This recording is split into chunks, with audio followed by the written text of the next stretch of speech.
청취자 여러분 안녕하십니까? 전격시사 소현정입니다. 조국혁신당의 조국 신임 대표가 어제 우상호 정무수석과 만나 내란 종식을 넘어 정치개혁과 지방 분권 개헌을 말했습니다. 조국혁신당의 이막은 어떤 모습일지 서왕진 조국혁신당 원내대표와 이야기 나눠보겠고요. 12.3 비상계엄 1년을 일주일 앞둔 오늘 한덕수 전 총리에 대한 결심 공판이 열리고 내일은 추경호 전 원내대표에 대한 체포동의안 표결이 예정되면서 여야 간 긴장이 고조되고 있습니다. 당당 토론에서 여야 입장 들어보겠습니다.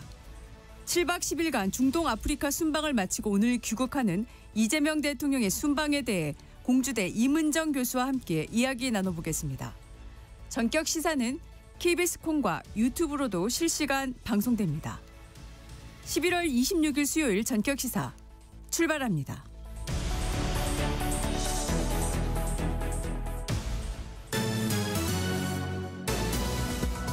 뉴스 브리핑 시작하겠습니다. 한국경제신문 최영찬 기자, 안녕하세요. 안녕하십니까. 정부가 국가공무원의 명령 복종 의무를 76년 만에 없애기로 했는데 상관이 위법한 지시를 하면 거부할 수 있는 권리가 생기는데 구체적으로 어떻게 바뀌게 될까요? 이게 이제 국가공무원법과 지방공무원법을 보시면 이 복종 의무 조항이 있습니다. 이를 이제 지휘 감독에 따를 의무 등으로 대체하는 건데요. 인사혁신처와 행정안전부가 이제 입법 예고를 했습니다. 개정안은 공무원에게 복종 의무 대신 지휘 감독에 따를 의무를 부과하면서도 위법, 부당한 지시는 거부할 수 있도록 했습니다. 네. 위법, 부당한 지시의 구체적인 판단 기준은 시행령 기준 등을 개정을 통해 이제 마련할 예정이고요. 구체적인 직무 수행과 관련한 상관의 지휘 감독에 대해 의견을 제시할 수 있는 근거도 마련했습니다. 위법하거나 부당한 지시에 대한 이행 거부나 의견 제시를 이유로 불리한 처우를 하면 안 된다는 점도 이제 명확히 했습니다. 네.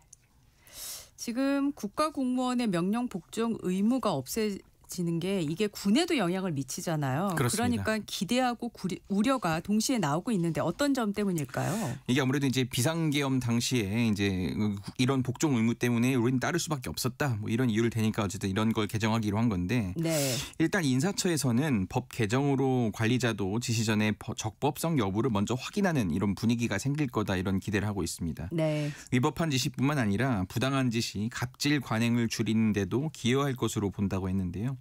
다만 법 개정에 따른 여파 우려하는 분위기 있습니다. 말씀하신 것처럼 군에서에 대한 그런 복종 문제, 네. 뭐 이런 명령과 지시로 이제 이루어지는 조직이다 보니까 아무래도 네. 우려가 있고요. 또 위기 대처 능력과 업무 속도 저하가 대표적인데 이 코로나19를 극복하는 과정이라든지 또 잼버리 사태를 빠르게 좀 수습해야 됐을 때 이런 때에 있어서 이 공직사회는 좀 다소 무리할 정도로 좀 공직자들을 움직이게 했던 경향이 있습니다. 네. 그래서 그런 덕분에 어쨌든 위기를 극복했는데 앞으로는 좀 이런 동력이 약해지는 것 아니냐 이런 걱정 어린 시선도 있습니다. 네.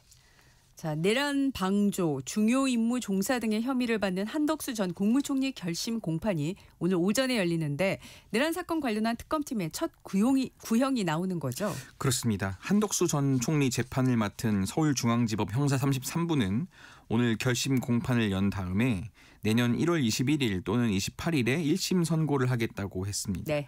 지난 8월 말 기소돼서 약 석 달 만에 결심, 5달 만에 선고까지 이루어지는 건데 이 사건 결론은 다른 내란 혐의 관련자들에 대한 재판의 가늠자가 될 전망입니다. 예. 한 전 총리의 핵심 혐의인 이 내란 중요 임무 종사는 사형, 무기 또는 5년 이상 징역이나 금고형, 내란 우두머리 방조는 10년 이상 50년 이하 징역형이 가능합니다.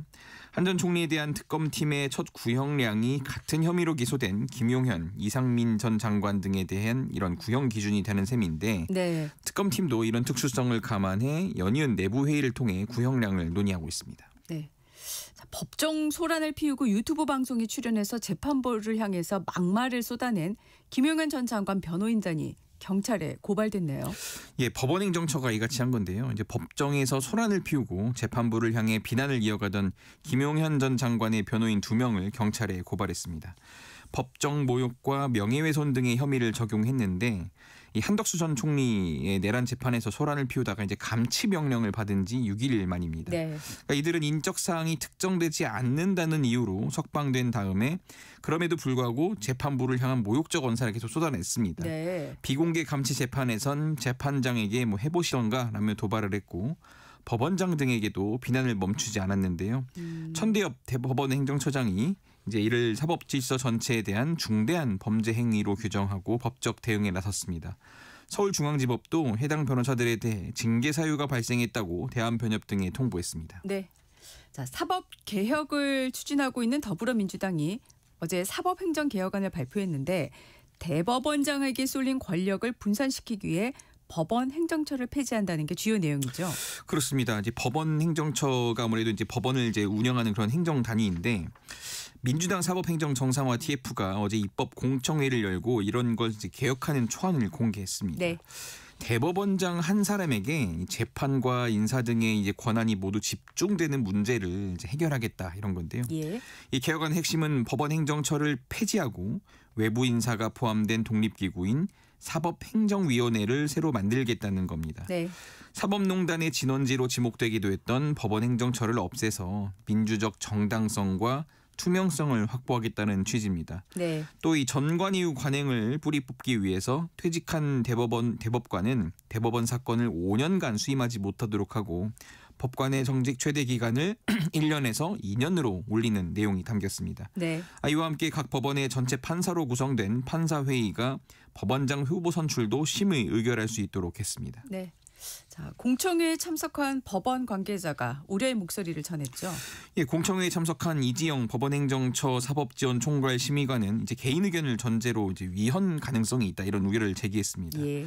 헌법 101조를 보면은 사법권은 법관으로 구성된 법원에 속한다고 했는데 네. 여기서 말하는 사법권에는 사법행정권이 포함된다는 겁니다. 예. 법관으로 구성된 법원이 정치 외부 간섭 없이 독립해서 사법행정의 핵심적 사항을 결정할 수 있어야 된다고 강조했습니다. 네. 이 법관의 인사는 재판 독립과 직접적으로 연결되는 이 사법행정의 본질적인 요소인 점도 부각을 했는데요. 네. 또한 법관들 사이에서도 역시 우려가 나오고 있습니다. 수도권의 한 부장판사는 네. 결국 대법원장의 영향력을 약화하려는 취지라면서 네. 법관 인사권과 재판권 모두 사법권의 일환인데 그 본질적인 권한을 뺏어가는 건 역시 위헌의 소지가 있다 이렇게 지적을 했습니다. 네. 자, 경제 관련 소식 하나 보겠습니다. 국제통화기금 IMF가 한국 보고서를 통해서 법정 정년 연장을 추진하되 연금 개혁과 임금 체계 개편을 동시에 멀티트랙으로 진행할 것을 권고했다고요. 그렇습니다. 지금 IMF가 우리나라 기획재정부, 한국은행 등과 이제 연례 협의한 결과를 공개하면서 네. 정년 연장과 관련한 별도 보고서를 발표했습니다. IMF 보고서에서 한국의 급격한 고령화는 노동 공급에 부담을 주기 시작했다. 여성과 고령층의 이 노동시장 참여율 증가로 그다음 부담은 그나마 좀 다소 완화되고 있다 이렇게 평가를 한 겁니다. 예. 그러면서도 국내에서 논의가 시작된 이 법정 정년 연장에 대해 고령 근로자를 노동시장에 더 오래 머물게 만들 수 있다며 일단 긍정적이라고 했습니다. 특히 고령자가 계속 일하게 되면 국민연금 수급 시기를 늦출 수 있다는 점을 주목했는데요. 네. 다만 IMF는 정년 연장에 앞서 연공서열 위주로 된 임금 체계가 개편돼야 한다 이렇게 못을 박았습니다. 네. 고령 근로자의 임금을 높여 기업 부담을 키우는 연공서열 중심의 임금 체계를 직무, 성과 중심으로 개편하는 것이 필수라고 강조를 한 겁니다. 네. 정년 연장 문제와 관련해서 정청래 민주당 대표가 어제 한국노총을 방문했는데 추진사를 밝혔는데 어떤 방식이 거론됐을까요? 예, 정청래 대표 어제 한국노총에서 지금 현재 민주당 정년연장 특별위원회에서 정년연장과 퇴직 후 재고용을 결합한 입법 및 지원 방안을 마련하고 있다고 소개했습니다. 예.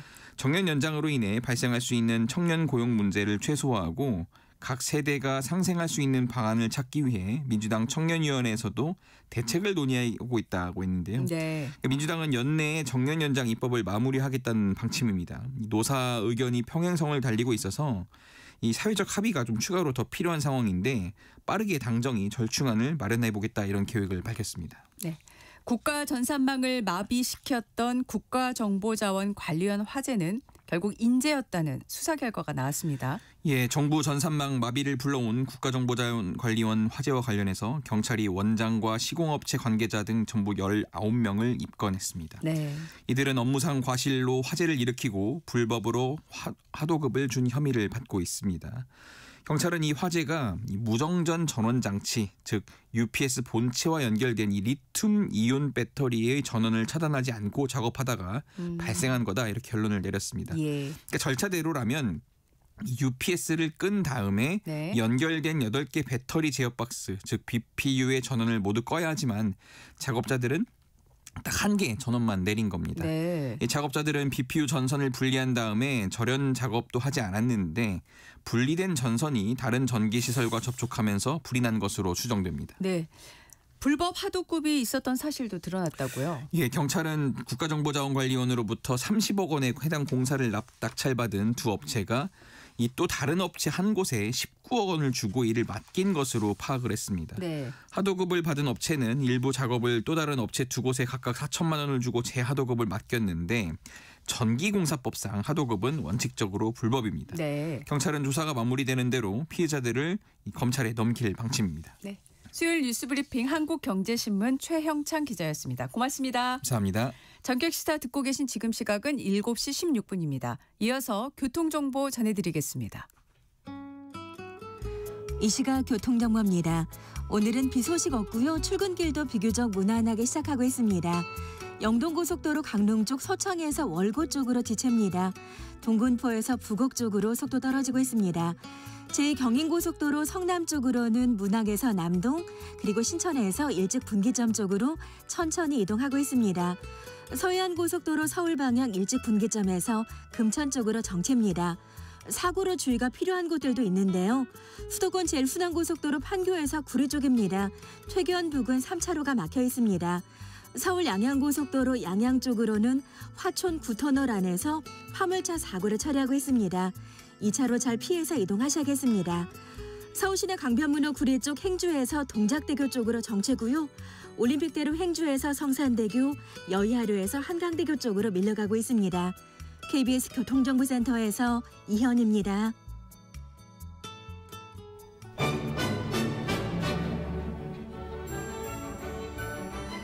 실시간 증시 현황과 전망을 발빠르게 전해드립니다. 이 시각 증시 따라잡기 채슬리 투자자문 조재한 팀장과 함께합니다. 어서 오십시오. 네, 안녕하세요. 네, 미국 증시부터 가보면 다행히 상승 흐름을 이어가고 있네요.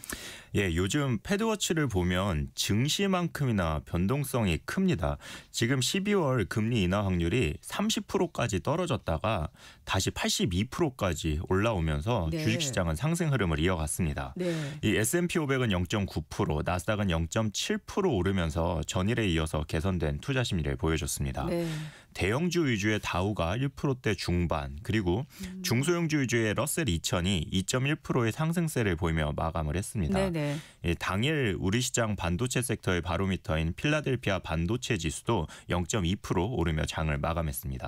한동안 좀 침체였다가 이렇게 다시 상승 흐름을 보이는 이유가 뭘까요? 예, 우선은 지연 발표된 경제 지표부터 확인이 필요할 것 같습니다. 네. 9월에 미국 소매 판매가 소폭 증가했고요. 도매 물가의 경우는 에너지와 식품 가격의 상승이 눈에 띄었습니다. 예. 특히 11월 소비자 신뢰지수는 7개월 만에 최대 하락을 기록하면서 경기 불안감을 키웠습니다. 이 민간 고용은 또 약해진 것으로 나타나면서 노동시장이 둔화되고 있음을 암시했습니다. 이렇게 복합적인 지표 속에서 시장은 고용 둔화를 금리 인하의 근거로 받아들였고요. 그것이 시장 상승의 원인 중 하나였습니다. 네. 이뿐만이 아닐 것 같아요. 또 다른 이유가 있으면 어떤 게 있을까요? 네, 지금 연준의 의장인 제롬 파월 의장의 임기가 26년 5월까지인데요. 네. 스콧 베선트 미국 재무부 장관은 이번 크리스마스 이전에 차기 의장을 정하겠다고 이야기를 했습니다. 예, 예. 이 백악관의 NEC, 그러니까 국가경제위원회의 수장 케빈 헤셋이 연준의 차기 의장 유력 후보로 부상을 했습니다. 네. 이 금리 인하나 부양책에 협조적인 이 케빈 헤셋 위원장이 다음 연준 의장 유력 후보로 부상했다는 소식에 10년물 국채 금리가 영향을 받아서 하락했고요. 네네. 이 주식시장에는 우호적으로 작용했습니다. 네. 10년물 국채 금리는 전일보다 2.3bp 하락한 4%, 통화정책에 민감한 미국 2년물 국채 금리는 전일 대비 3.8bp 내린 4.36%를 기록하고 있습니다. 네. 결국 미국 연준도 트럼프 대통령 영향권 아래 이제 들어갔다 이렇게 볼 수도 있겠네요. 예, 지금. 맞습니다. 네. 자, 시장에 영향을 미친 지정학적 요인도 좀 언급해 주시죠. 예, 그동안 저희가 증시 이야기를 할 때 보면 트럼프 대통령의 발언이 워낙에 전 세계를 흔들면서 이 네. 백악관의 행보가 주식시장에 그대로 영향을 미쳤었는데요. 이 평소에는 지금처럼 이렇게 다양한 원인들이 시장의 방향성을 결정하게 됩니다. 예. 이번 상승 흐름의 원인으로 지정학적 요인, 그러니까 러시아와 우크라이나 간 평화협상 진전 소식이 전해지면서 이 공급 우려가 좀 완화될 것이라는 기대가 나타난 겁니다. 네. 그 결과 WTI 유가가 1.5% 급락하면서 배럴당 57.9달러까지 떨어졌습니다. 네네. 유가의 하락은 미국의 에너지 비용을 낮추고 이 인플레이션 압력을 줄일 수가 있거든요. 네. 그래서 채권 금리 하락에 영향을 미쳤고 위험 자산인 증시에 긍정적으로 작용했습니다. 네. 자, 그러면서 AI 경쟁이 지금 심화되고 있다는 소식이 있는데 시장에 어떤 영향이 있었을까요? 예, 메타가 구글의 AI 칩에 수십억 달러 규모 투자를 검토한다는 보도가 나왔고요. 네. 이로 인해서 AI 반도체 업종 전반의 변동성이 좀 커졌습니다.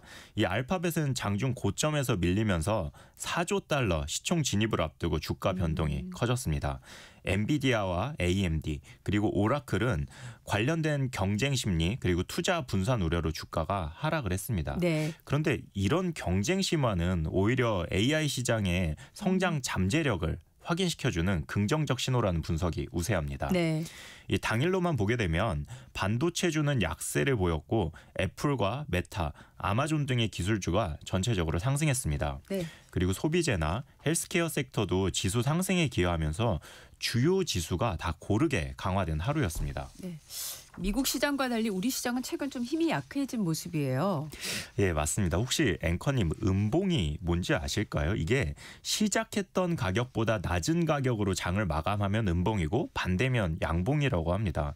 지금 코스피 지수가 6거래일째 음봉을 기록하고 있습니다. 예. 이 시장이 좀 약한 모습을 보이고 있는데요. 네. 5일 이동평균선이 지금 3,966인데 11월 14일 이후로 계속 이 5일 이평선 아래에서 지수가 움직이는 모습입니다. 네네. 코스피 지수는 전일 미국 시장의 반등 그리고 필라델피아 반도체 지수가 큰 폭으로 상승한 데 힘입어서 2.5% 갭상승을 하면서 시작을 했는데요. 이 장 마감 시에는 상승분을 다 반납하면서 네. 0.3% 오른 3,857포인트를 기록했습니다. 코스닥도 1.3% 크게 오른 867포인트로 시작을 했는데 이 장 마감 시에는 0.05% 오히려 내린 856포인트를 기록했습니다. 자, 이달 들어서 시장이 내내 조정을 보이는 모습인데 이럴 때 투자자들은 어떻게 해야 될까요? 네, 11월 3일에 코스피가 4,200포인트를 넘어선 이후로 지금까지 시장이 계속 조정을 보이고 있습니다. 예. 이 주식 투자가 단기의 수익을 내고자 하는 투기가 아니라 긴 호흡으로 내 돈을 일하게 만드는 투자인 만큼 이 앞으로 상장 기업들의 수익성이 어떻게 변하는지를 보는 것이 중요합니다. 네. 이 주식 투자라는 것이 다양한 사업을 한다고 생각을 하시면 됩니다. 올해는 반도체가 잘 팔릴 것 같다고 생각하면 반도체 관련 주식을 사고 내년에는 2차 전지가 잘 팔릴 것 같다고 생각되면 반도체 주식을 팔고 2차 전지 주식을 사는 겁니다. 이 초기 비용이나 매몰 비용 없이 쉽게 업종 전환을 하면서 내 사업을 하는 거다 생각하시면 될 것 같습니다. 네. 자, 투자할 때 앞으로 수익성이 이제 어떻게 변하는지 보라고 지금 말씀해 주셨는데 그럼 지금 시점에서 우리 투자자들이 참고할 수치는 뭐가 있을까요? 예, 우선 내년 코스피의 영업이익을 보게 되면 26년 전망치가 397조 원으로 올해 대비 38% 늘어날 것으로 전망이 됩니다. 네. 특히 반도체가 148조 원으로 올해 대비 81% 늘어나고요. 반도체 이외 기업들의 영업이익은 22% 늘어난 249조 원이 될 것으로 예상하고 있습니다. 네. 이 주요 국가들을 살펴보게 되면 주요 국가들 중에 한 주당 이익의 증가율이 35.7%로 압도적 1위입니다. 2위가 20%인 대만이고요. 미국의 경우도 13.9%입니다. 주요 국가들 평균이 14%니까요. 내년 우리 기업들의 실적 전망은 평균치를 크게 상회하고 있습니다. 네. 우리 기업들의 이런 실적 개선은 매출 증가보다는 이익률이 높아질 것으로 예상이 되기 때문입니다. 그렇군요. 자, 기업들의 실적이 좋아지기 때문에 증시가 조정 후에 상승세를 이어갈 것이다. 이렇게 보시는 건데 또 다른 이유가 있을까요? 예, 수급은 모든 재료에 우선한다는 말이 있습니다. 네. 이 외국인 자금의 흐름을 보게 되면 24년 하반기부터 관세 충격이 있던 올해 4월 초까지 41조 원의 한국 주식을 팔았습니다. 네. 그리고 올해 4월부터 지금까지는 15조 원을 매수를 했으니까요. 아직 외국인들의 수급 여력은 작년 고점을 생각하면 한 26조 원 정도 매수 여력이 남아있는 것으로 볼 수 있습니다. 네. 거기에 더해서 개인들의 주식 매수 대기 자금도 신고치를 기록할 만큼 늘어나고 있으니까 수급에 대한 문제는 없을 것으로 판단이 됩니다. 네. 자, 수급과 관련해서 외국인과 개인의 대기 자금도 많이 있다고 하셨는데 이달 들어서 신용으로 거래한 개인 투자자들의 반대 매매 금액도 큰 폭으로 늘었죠. 예, 좀 아쉬운 소식이긴 합니다. 이번 달에는 23년 10월 이후 최고 수준이 2,500억의 반대 매매가 생겼습니다. 네. 관세 충격이 있었던 4월에도 반대 매매가 1,400억 수준이었던 것을 생각하면 정말 크게 늘어난 건데요. 지금은 삼성전자나 SK하이닉스처럼 낮은 증거금으로 미수 거래가 가능한 종목들에 대해서 거래가 늘어났기 때문입니다. 네. 게다가 과거에 변동성이 크지 않았던 삼성전자가 한 주 동안 변동폭이 15%에 이를 정도로 급격한 변동성을 보이면서 반대 매매가 많이 일어난 것이 주된 원인입니다. 네. 자, 어제 코스피가 조정을 보이는 가운데에도 한국항공우주나 몇몇 공공기업들 주가가 올랐는데 무슨 이유 때문일까요? 예, 첫 번째로는 상장되어 있는 공기업들의 주가가 강했는데요. 기재부에서는 상장되어 있는 공기업들에 대해서는 기존의 공공기관 경영평가 체계에서 완전히 분리하고 네. 배당 지표를 평가 항목으로 신설하는 방안을 추진한다는 소식입니다. 그래서 관련 기업들의 주가가 좀 오름세를 보였고요. 네네. 두 번째 항공우주의 경우에는 4.5% 오른 10만 8,600원을 기록을 했습니다. 이재명 대통령의 중동 순방 성과와 관련해서 언급이 있을 때 네네. 무기 체계의 공동 개발 그리고 생산 가능성을 언급했던 것이 주요 원인이었습니다. 네. 잠시 후에 이제 장이 열리는데 오늘 주식시장 흐름 그리고 주 눈여겨봐야 할 대목은 뭔지 좀 알려주시죠. 예, 코스피 야간 선물은 0.88% 오름세로 끝났습니다. 그래서 시초가는 소폭 상승하며 시작할 것으로 보입니다. 그리고 이틀 연속 상승 흐름을 이어가는 미국 시장의 영향, 그리고 미국 시장이 전반적으로 고르게 섹터가 강세를 보인 부분들이 국내 시장에도 영향을 미치겠습니다. 네. 필라델피아 반도체 지수도 시장 막판에 플러스로 전환한 것도 우리 시장의 긍정적인 요인입니다. 오늘 우리 시장이 어제 미국 시장의 상승 흐름에 동조화될 것으로 예상됩니다. 네. 자, 국제금값 다시 반등하고 있네요. 예, 국제금값은 온스당 4,132원을 기록하고 있습니다. 최근에 등락이 있었지만 4,000선을 지지하면서 다시 반등하는 모습입니다. 그리고 12월 금리 인하 확률이 80%대로 크게 오르면서 무이자 자산의 금에 대한 수요가 늘어난 영향으로 보고 있습니다. 네. 오늘 구윤철 부총리가 지금 환율 관련한 간담회 예정이 돼 있는데 환율은 어떻게 될까요? 예, 환율은 0.42% 내린 1,469원을 기록하고 있습니다. 금융당국에서는 환율 안정 4자 협의체를 출범시키는 등 총력을 기울이고 있는데요. 어제는 9개 증권사와의 회의가 있었습니다. 네. 통상적으로 환율과 관련된 회의는 은행이나 수출기업 그리고 국민연금 등과 함께 하는데 이번에 이례적으로 증권사가 함께 한 겁니다. 이 자리에서 외환당국은 오전 9시에서 9시 반에 환율이 급등하는 원인에 대한 파악이 이루어진 것으로 보고 있습니다. 네. 작년 대비해서 해외 주식 순매수가 3배 가까이 늘어났는데요. 그 금액이 42조 9천억입니다. 이렇게 늘어난 해외 주식 순매수로 인해서 밤 사이에 진행된 해외 주식 결제액이 오전 9시 이쯤 서울 외환시장이 열린 직후에 몰리면서 환율이 단기 급등하는 것으로 파악이 되었습니다. 네. 오늘 말씀 여기까지 듣겠습니다. 이 시각 증시 따라잡기 체슬리 투자자문의 조재환 팀장과 함께했습니다. 고맙습니다. 예, 감사합니다. 이어서 날씨 정보 전해드리겠습니다.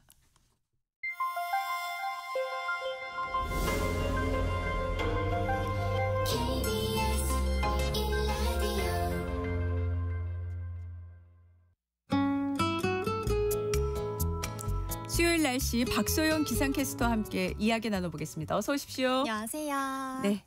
자, 어제 비가 그치고 찬바람이 강해졌는데 오늘 날씨는 어땠을까요? 네, 비구름 뒤로 찬 공기가 강하게 내려와서 오늘 아침 어제보다 기온이 낮습니다. 이 시각 서울의 기온이 3.8도로 어제보다 5도 정도 낮아 쌀쌀한데요. 한낮에는 대부분 지역 10도 안팎을 보이며 어제와 비슷하겠습니다. 옷차림 따뜻하게 하셔야겠습니다. 오늘 일부 내륙 지역은 서리가 내리거나 물이 어는 곳이 있겠습니다. 또 도로 곳곳으로는 살얼음이 만들어질 수 있어서 교통안전에 주의하셔야겠습니다. 네, 저 어제 오후에 보니까 하늘이 햇볕이 보기 힘들 정도로 잔뜩 흐린 모습이에요. 공기가 탁해서 그런 거 아닐까 싶은 생각이 드는데 오늘 대기 상황은 어떨까요? 네, 어제 공기 상황이 굉장히 안 좋았는데요. 네. 밤사이 찬바람이 불며 먼지 농도가 조금 옅어지기는 했지만 여전히 대기 중에는 먼지가 남아 있습니다. 현재 경기에는 초미세먼지 주의보가 내려진 가운데 서울 등 수도권과 충북 지역은 초미세먼지 농도 나쁨 수준 보이고 있습니다. 오늘 충북과 영남권은 종일 초미세먼지 농도 나쁨 수준 보이겠고 수도권과 강원, 세종은 오전 한때 먼지 농도가 높겠습니다. 호흡기가 예민한 분들은 황사용 마스크를 챙기셔야겠습니다. 네, 자, 이번 주에는 비 소식이 잦아요. 내일 또 전국에 비가 내린다고요? 네, 내일은 추위를 부르는 비 소식이 있습니다. 오전에 전국 대부분 지역에 비가 내리기 시작해서 밤이면 대부분 그치겠습니다. 예상되는 비의 양은 서울 등 수도권과 강원 내륙과 산지에 5에서 20mm, 강원 동해안과 충청, 남부지방과 제주도에 5mm로 비의 양이 많지는 않겠습니다. 또 기온이 낮은 산지는 비가 눈으로 바뀌어 내리겠습니다. 강원 산지에는 3에서 8cm의 많은 눈이 쌓이겠고 그 밖의 산지에 1에서 5cm가 예상됩니다. 이 비나 눈이 그친 뒤에는 영하권 추위가 찾아오겠습니다. 목요일 서울의 아침 기온이 영하 1도까지 뚝 떨어지겠습니다. 급격한 기온 변화에 건강관리 잘 해주셔야겠습니다. 네, 오늘의 날씨 박소영 기상캐스터와 함께 이야기 나눴습니다. 고맙습니다. 잠시 후 전격 인터뷰로 이어가겠습니다.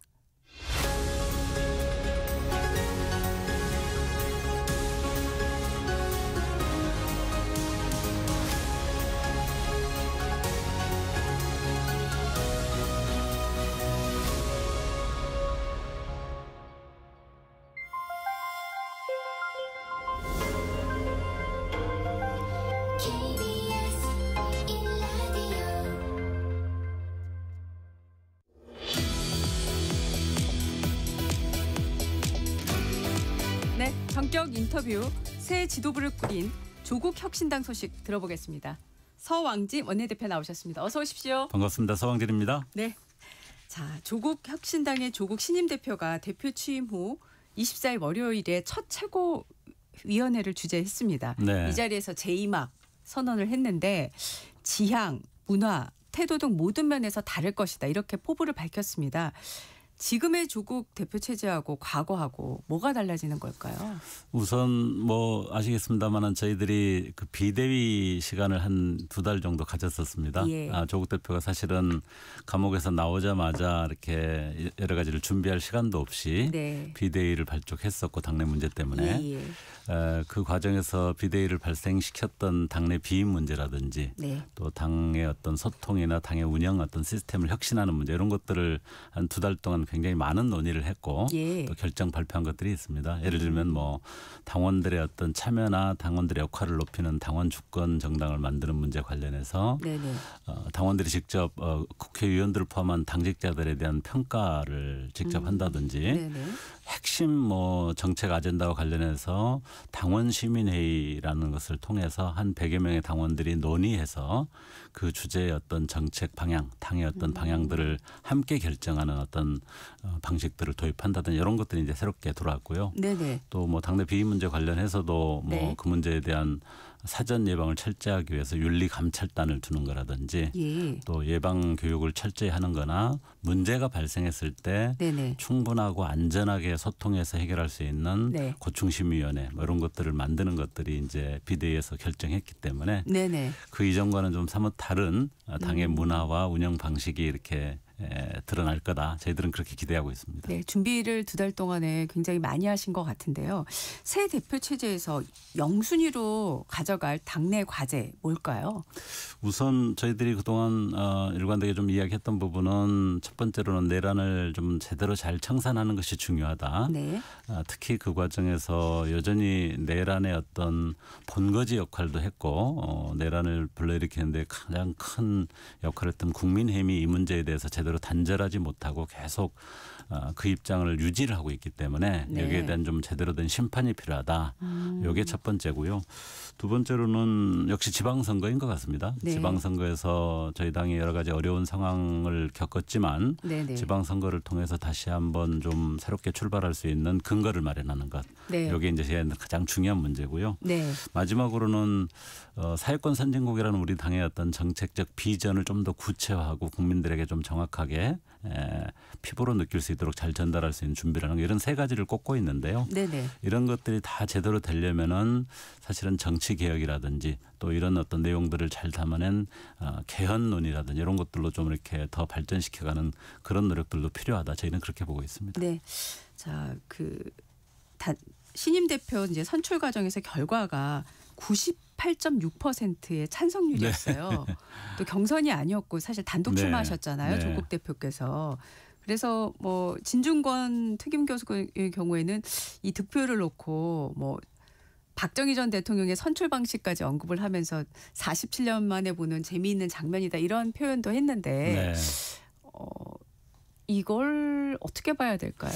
우선 저희가 이제 창당한 지 사실은 2년이 안 된 신생 정당이고요. 예. 창당할 때부터 이렇게 당에 참여했던 당원들의 뭐랄까요 통합성이라고 할까요? 이런 부분들이 좀 이렇게 아주 다양한 어떤 구성은 아직 되기에는 시간적으로 좀 제한이 있다 이렇게 예. 봐야 될 것 같고요. 예. 사실 조국 대표도 작년 7월 전당대에서 사실은 대표로 선출이 됐었습니다. 2년 임기.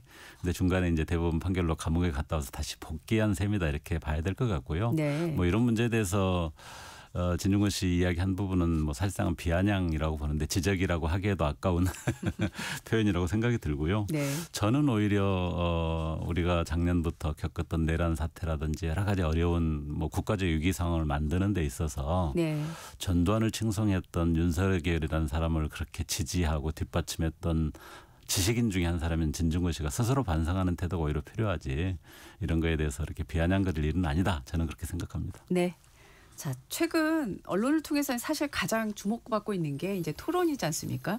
국민의힘 장동혁 대표와의 대장동 사건 네. 항소포기 토론 추진인데 일단 궁금한 게 양 당 간의 토론 날짜라든가 장소라든가 어떻게 구체적인 조율이 지금 시작됐나요?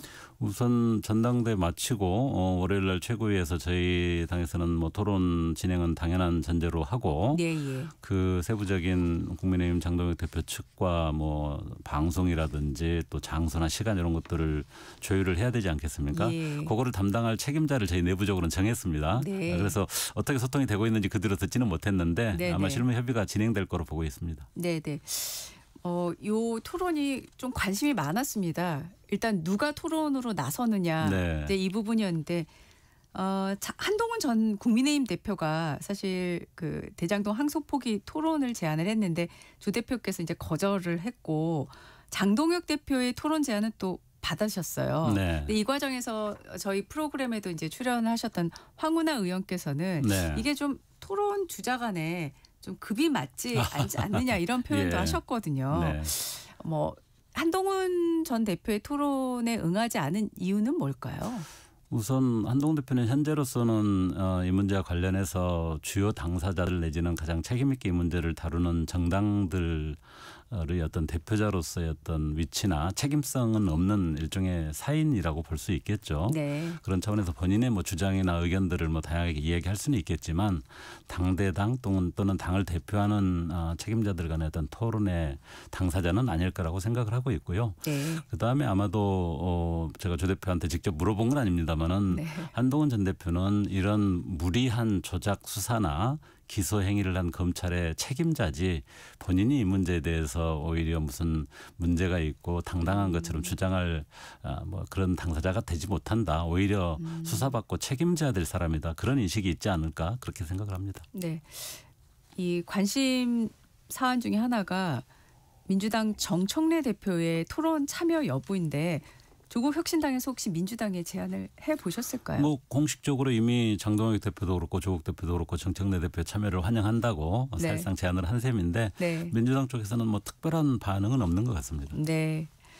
자, 토론이 이제 성사가 돼서 진행이 될 경우에 조국 혁신당에서는 어떤 점을 중점적으로 얘기하실 생각이신 건가요? 뭐 토론 전략이라서 조국 대표나 또 준비하는 팀들이 뭐 고민을 하고 있을 거라고 생각하는데 제가 뭐 내용을 듣지는 못했고 네네. 제 개인적으로 생각할 때는 가장 뭐 기본적인 요소는 그런 거라고 생각합니다. 이번 대장동 항속 포기 이슈가 나왔을 때 국민의힘이 또는 검찰이 벌떼처럼 들고 일어나서 마치 이재명 대통령의 문제를 뭐 가리거나 또는 제대로 환수해야 될 걸 못하거나 이런 문제처럼 프레임을 들고 나왔는데 예. 더 본질적인 것은 예. 사실은 이 과정에서 검찰이 사건을 조작하거나 또는 뭐 협박을 해서 특히 이재명이라는 당시 대선 후보 야당의 어떤 대표를 그 사안에 끌어넣기 위한 무리한 조작 수사와 기소를 자행한 것이 대장동 이 재판의 가장 본질적 구조라고 생각합니다. 물론 그 과정에서 문제가 있던 개인 사업자나 개발업자들의 문제는 문제대로 있지만 예. 전체적인 재판과 수사가 진행해온 과정을 보면은 그런 구조적 문제가 더 본질적인 문제였고 그렇게 무리한 조작이나 협박 문제에 대해서 정상화하는 과정이라고 보여지는데 네. 이런 본질을 좀 이 토론을 통해서 분명하게 드러내고 네. 국민들께서 이 대장동 이슈에 대한 어떤 본질적 구조를 좀 네네. 알 수 있는 정보를 제공하는 그런 토론이 돼야 되지 않을까 그렇게 네. 생각합니다. 네네. 지금 이제 국정조사를 놓고도 네. 여야가 이야기가 오가고 있는데 지금 민주당하고 국민의힘 입장 차이가 큰데 조국 혁신당 입장이 궁금합니다. 저는 뭐 국정조사 충분히 할 수 있다고 생각을 하는데요. 네. 조국 혁신당은 사실은 아까도 말씀드린 것처럼 대장동 재판이 됐던 또는 뭐 김건희 수사가 됐던 여러 가지 사안들에서 네. 검찰이 이미 권력화되고 정치 검찰화돼서 수사와 기소권이라는 검찰권을 굉장히 남용하고 자기 편에는 선방망이로 상대편에는 아주 심한 칼을 들이대는 방식의 행위를 해왔기 때문에 이 문제에 대해서 제대로 드러내고 조사하고 또 그 과정에서 피해를 입은 피해자들에 대해서 피해 회복 조치를 해야 된다 해서 검찰권 오남용 진상조사와 피해자 피해 회복을 위한 특별법을 이미 발의를 해놓은 상태입니다. 네. 그래서 이 대장동 이슈 하나만 가지고 국정조사를 하기보다는 네. 오히려 그 법을 통과시켜서 그런 유사한 주요한 사안들을 함께 좀 조사하고 문제를 정확하게 드러내고 그 과정에서 검찰권을 오남용한 책임자들에 대한 분명한 대응, 처벌 이런 것들이 필요하지 않나 저희는 그렇게 생각합니다.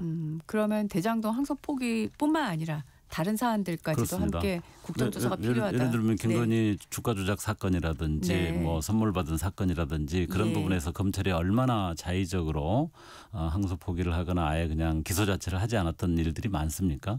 그런 문제들을 좀 함께 다루면서 네. 문제를 좀 전체적으로 구조적으로 볼 필요가 있다. 저희는 그렇게 생각합니다. 알겠습니다.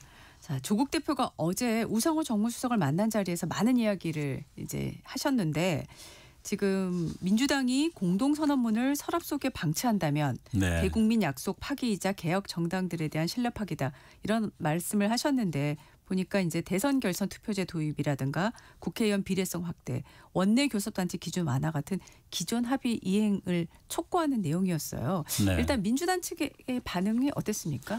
우선 저희가 원탁 회의라는 게 대선 전에 있었습니다. 네네. 민주당을 포함해서 조국혁신당, 진보당 등 개혁적인 5개 당이 이제 대선 전에 함께 합의를 했던 사안이고요. 예. 말씀하셨던 것처럼 소위 헌정 질서를 제대로 잘 지키고 또 일종의 새로운 대한민국을 만들기 위해서 꼭 필요한 것이 개혁 정당들 간의 정치 연합이다. 네. 그거를 잘 하기 위해서는 교섭단체 기준을 좀 정상화하는 거라든지 대선뿐만 아니라 지방선거의 결선 투표전을 통해서 제대로 된 어떤 선거연합, 정치연합을 할 수 있는 정치적 구조를 만들 필요가 있다. 이렇게 합의를 다 했었고요. 예. 대선 끝나면 바로 그 부분을 이행하는 걸로 이렇게 약속까지 했었는데 사실은 대선 이후에 여러 가지 개혁 과제나 네. 여러 가지 숙제들이 많아서 네네네. 민주당이 이 문제에 대해서 좀 적극적이고 책임 있는 조치들을 하지를 않았습니다. 예. 저희들이 계속 촉구를 했는데요. 예. 그 부분에 대해서 좀 강하게 크게 제기를 한 것 같고요. 민주당 내에서도 뭐 이 상황들에 대해서는 진지하게 좀 받아들이고 있고 예. 마침 오늘 또 정청래 대표를 조국 대표가 예방을 하게 됩니다. 네네. 거기서도 또 한번 환기를 할 거라고 생각이 들고요. 네. 저는 뭐 민주당이 이 문제에 대해서는 지방선거 전에 중요한 정치개혁 사안들과 관련해서 정확하게 또 책임 있는 역할들을 하고 진보 개혁 정당들하고 좀 합의를 해내는 것은 민주당의 당연한 책임이고요. 여기에 대해서 시간을 미룰 일은 아니다 그렇게 생각하고 있습니다. 네. 조 대표가 어제 우원식 국회의장 만난 자리에서도 개헌, 국민투표법 개정 신속히 추진하자고 촉구를 하셨는데 그렇습니다. 네.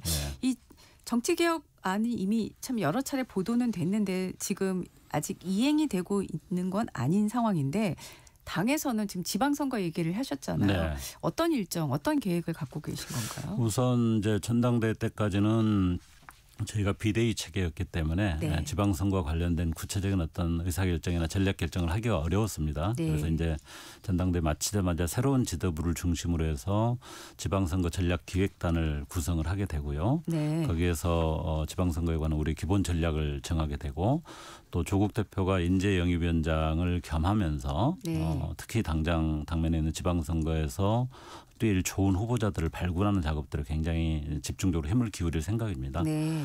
우선 큰 원칙은 호남에서는 혁신 경쟁을 한다. 민주당하고 경쟁도 하는 네네. 혁신 경쟁을 한다. 네. 호남을 제외한 나머지 전국 선거에서는 아까도 말씀드렸던 여전히 내란 그 세력과의 어떤 절연하지 못하고 있는 국민의힘에 대한 좀 제대로 된 심판이 필요하기 때문에 그거를 위한 선거 연대를 전국 단위에서 좀 진행한다. 이걸 기본 원칙으로 생각하고 있습니다. 그래서 네네. 어떻게 보면 민주당과는 한편에서는 연대도 하지만 또 호남에서는 혁신 경쟁도 하는 그런 어떤 선거 모델들을 만들어야 되는 상황이어서 네. 많은 논의와 또 민주당의 어떤 적극적인 어떤 공감과 참여 이런 것들이 필요한 상황입니다. 네. 필요하다면이란 단서를 다렸는데 정치개혁을 위한 원포인트 국회 공동교섭단체 추진 계획도 있으시더라고요. 네. 이건 어떻게 하겠다는 생각이신 건가요? 우선 지난주에 민주당을 제외하고 네. 조국혁신당, 진보당, 기본소득당, 사회민주당, 개혁진보 4당이 그러니까 원탁회의에 참여했던 5개 당 중에서 민주당만 빼고 네네. 4개 당이 정치개혁 연석회의라는 것을 발족시켰습니다. 아, 네. 그거는 원탁회의 때 합의했던 중요한 사안들을 민주당이 아직까지 전혀 이렇게 진행을 하고 있지 않고 여러 차례 제안과 촉구를 했지만 잘 진전이 되고 있지 않아서 네. 좀 더 강력하게 이 부분을 좀 대응할 필요가 있다 해서 연석회의를 만들었고요. 네. 그 연석회의에서 지방선거 전에 우선 급하게 진행해야 될 사실은 중요선거였어요. 총선이나 지방선거 전에는 항상 정치개혁 특위를 만들어서 그렇죠. 중요한 룰을 합의를 하지 예, 예, 않습니까? 그렇습니다. 그런 부분들에 대한 요구를 할 텐데 네. 민주당이 이 문제에 대해서 좀 전향적인 태도를 만약에 보이지 않는다라고 네. 한다면 나머지 아까 연석회를 만들었던 네. 개혁진보 4당과 뭐 추가적인 어떤 의원들을 좀 영입해서 네. 이 지방선거를 앞두고 시급하게 처리해야 될 정치개혁 과제 예를 들면은 결선 투표제라든지 네. 특히 기초의원이나 광역의원들의 다양성을 좀 높이기 위해서 중대 선거구제로 만드는 최소한 3-5인제로 만드는 이런 변화는 아주 필수적인데 네네. 그런 것들을 논의하고 진행하기 위한 원내 교섭단체를 원포인트로 좀 만들 필요가 있겠고 그런 협의를 네. 좀 진행을 하고 있습니다. 원포인트지만 국회 공동교섭단체라면 형식은 그러면 어떻게 해야 될까요? 뭐 기본적으로는 20명의 의원을 모아야 되는 게 네. 일차적인 과제고요. 예, 예. 20명의 의원이 모이면은 그 공동 명의로 네. 교섭단체를 구성해서 네. 교섭단체를 구성하게 되면 이제 국회 일정이라든지 예. 또는 뭐 정치개혁 특위를 만드는 뭐 의제를 제안하고 협의하는 거라든지 이런 부분들을 네. 기존의 교섭단체인 민주당 국민의힘과 함께 동등한 대등한 자격으로 논의를 할 수 있기 때문에 예. 그런 어떤 역할들을 한정해서 네. 진행을 하겠다 이런 취지입니다. 다만 뭐 20명의 국회의원을 모아야 되기 때문에 네네. 저희 뜻만으로는 되지는 않고 네네. 상대가 되는 개혁진보 4당이라든지 네. 또 개별 의원님들하고 협의를 잘 해야 되는 그런 네. 과제가 남아 있습니다. 네. 자, 어제 우상호 정무수석을 만나서 이런 정치개혁이 꼭 필요하다면서 올해 안에 조국 대표가 이재명 대통령을 만나고 싶다는 뜻을 전달한 걸로 보도가 나왔는데요. 대통령과의 만남 곧 이루어질까요? 뭐 어쨌든 제3당의 신임 대표이기 때문에 네. 또 지난 대선에서 조국혁신당은 사실은 스스로 후보를 내지 않고 이재명 대통령을 당선시키는 것을 오히려 당의 방침으로 잡아서 네. 함께 선거운동을 하는 어떻게 보면 우리의 대통령이기도 하다 이런 인식을 가지고 있습니다. 예. 그런 차원에서 이재명 대통령의 성공을 바라고 있고 또 과거 민주당 당대표 조국혁신당 당대표이던 시절에서 두 분 간의 어떤 협력과 또 교감 이런 것들이 잘 돼 있었기 때문에 뭐 저는 늦지 않게 뵐 수 있지 않을까 그렇게 기대를 하고 있습니다. 네. 그 우상호 수석을 만난 자리에서 민주당이 하지 못하는 일, 민주당이 조심스러워하는 일, 민주당이 반대하는 일 과감하게 할 생각이다. 이렇게 조 대표가 말씀을 하셨는데 어떤 걸까요? 하지 못하는 일, 조심스러워하는 일, 반대하는 민주당이 반대하는 일을 과감하게 하겠다. 뭘 염두에 두고 우선 주요 취지는 정치개혁 관련해서 정치개혁이요. 아무래도 민주당은 뭐 국민의힘하고는 차원은 다릅니다만은 또 거대 정당으로서 기득권이 있지 않겠습니까? 네. 그런 차원에서 적극적으로 정치개혁 논의를 할 필요가 있고 특히 아까 말씀드린 원탁회의 합의사항은 사실은 이재명 대통령께서 당대표이던 시절에 원탁회의를 구성해서 출발을 했고 중간에 이제 선거 때문에 네네. 박찬대 권한대행이 사인을 한 사안이기 때문에 예. 대통령도 공감과 인식을 가지고 있는 사안이어서 그런 부분을 적극적으로 추진하는 데 있어서 민주당뿐만 아니라 대통령실에서도 좀 적극적인 관심과 좀 의지 표명이 필요하다 이런 차원이 하나일 것 같고요. 네. 두 번째로는 사실은 이제 조국혁신당이 창당 시기에는 사실 윤석열 검찰 독재에 대한 조기 종식 요거를 깃발을 들고 쇄빙선 역할을 강력하게 추진했지 않습니까? 그런데 이제 지금은 그게 한 단계가 이렇게 진행된 상황에서 예. 조국 혁신당의 쓰임새 역할 또 가치 지향은 뭐냐 정책적 차별성은 뭐냐 하는 질문들이 상당히 있는데 그런 점에서 민주당은 이제 집권 여당이 되었고 당시 이재명 대표가 선언했듯이 중도 보수 정당의 어떤 위치를 점했기 때문에 좌측에 비어있는 개혁적인 아젠다들 예를 들면 불평등 문제 또는 뭐 저희들은 주거권과 같은 사회권을 어떻게 잘 강화시킬 것인가는 그런 정책들도 조세 정책 이런 부분에 있어서 민주당보다는 좀 더 진보적이고 개혁적인 아젠다들을 적극적으로 제시하고 그걸 통해서 이쪽 진영의 국민들이 기대하는 바들을 조국혁신당이 충족시키는 게 우리의 역할이다 이렇게 생각하고 있어서 네. 그런 역할을 좀 자임하겠다 이런 말씀을 하신 것 같습니다. 네. 자, 아까 이제 큰 과제 하나가 이제 지방선거 얘기를 하셨고 그렇습니다. 이미 국민의힘 소속 광역단체장은 0, 기초단체장과 광역기초위원은 절반으로 줄이겠다. 국민의힘을 딱 겨냥을 하셨어요. 네. 이런 목표를 밝혔는데 어떻게 하면 이 목표 이룰 거라고 생각하십니까? 사실 아까도 말씀드렸습니다마는 전국 선거에서 가장 중요한 과제는 국민의힘이 여전히 내란 세력과 제대로 재련하지 못하고 있기 때문에 예를 들면은 대전시장 뭐 특정인을 거론해서 그렇긴 합니다만 대전에 이장우 시장이라는 분이 있는데 탄핵 시기에 탄핵 반대하는 집회를 직접 나가서 이렇게 발언을 하시는 분들이거든요. 그런 분들이 여전히 국민의힘의 어떤 지방선거 또는 지방자치단체장으로 활동을 하고 있기 때문에 그런 분들은 이제는 좀 물러나야 되지 않느냐. 그렇게 하면 이제 선거를 통해서 그거는 심판할 수밖에 없는데 네. 그런 선거에서는 민주당과 조국혁신당을 포함한 개혁 세력들이 선거 연합을 통해서 강력하게 심판할 수 있는 국민들의 어떤 선택에 좀 더 분명한 방향을 제시해 줘야 된다. 이렇게 생각하고 있습니다. 저희들이 호남에서는 민주당과 경쟁하겠다고 했지만 전국 선거에서 선거 연합을 제대로 이뤄내야 된다고 하는 이유가 바로 그런 취지입니다. 잠깐 거론을 하셨어요. 대전시장인데 네. 그렇게 조국혁신당에서 네. 광역자치단체장 중에서 여기서는 반드시 성과를 내야 되겠다라고 생각하는 지역이 또 있을까요? 뭐 아까도 말씀드린 것처럼 전당대회에 이제 저희 지방선거 기획단이 만들어지면 네. 전체적인 기획과 구체적인 후보 문제까지 다뤄질 거라서 제가 뭐 직접 말씀드리기는 어려울 것 같은데 예. 아까 대전시장이라든지 특히 내란 세력에 아주 동조했던 그런 분들에 대해서는 뭐 조국혁신당이 후보가 됐든 아니면은 뭐 개혁 세력 전체의 어떤 후보가 됐든 네. 좋은 후보를 잘 찾아서 네네. 제대로 심판하는 전략은 꼭 해야 되겠다 이렇게 생각하고 있습니다. 네. 지방선거와 함께 국회의원 재보궐선거가 같이 있어서요. 맞습니다. 그럼 조국 대표는 어느 선거로 나가시게 되는 건가요? 우선 조국 대표는 일관되게 6월에 예상되는 지방선거든 재보궐선거든 어떤 선거든 나가서 국민의 심판을 받고 국민들의 어떤 참여를 이렇게 모아내는 역할을 하겠다. 네. 일관되게 이야기를 하고 있고요. 네. 그것을 결정하는 첫 번째 원칙은 아까 말씀드린 것처럼 국민의힘을 제대로 심판하는 데 있어서 가장 쓰임새가 좋은 곳 필요한 곳 여기에 배치가 될 텐데 그 부분은 사실은 조국혁신당만의 어떤 공천으로 다 해결되는 문제는 아니고 전체적인 선거연합 체계를 통해서 민주당, 진보당 등과의 또 함께 논의해서 방향이 잡아질 거라서 그 과정을 통해서 어디든 꼭 출마해서 제 역할을 하실 거라고 생각하고 있습니다. 네, 지금 수락 연설에서 조 대표가 민주당과의 합당이라는 선을 그으면서 독자 노선을 강조하셨어요.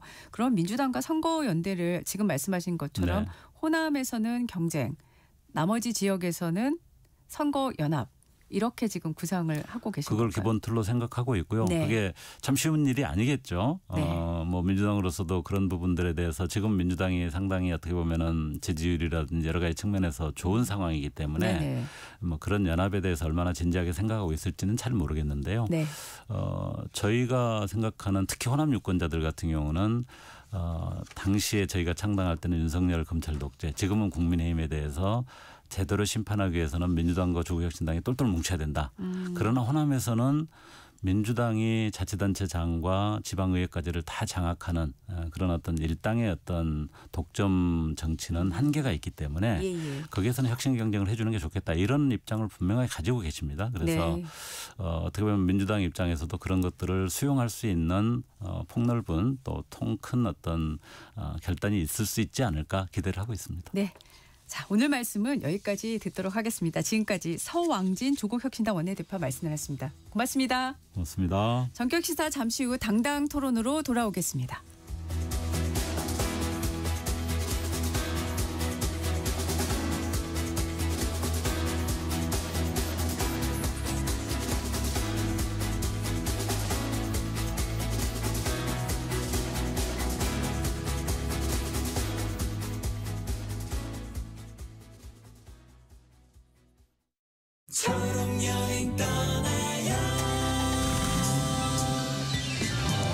안녕하세요, 선미입니다. 오늘 사연은 정우님께서 보내주셨습니다. 겨울이 되면 지체장애가 있는 저와 함께 여행을 떠나는 가족들에게 미안한 마음이 있었는데요. 편의 차량을 이용했더니 이동에 대한 부담이 줄었습니다.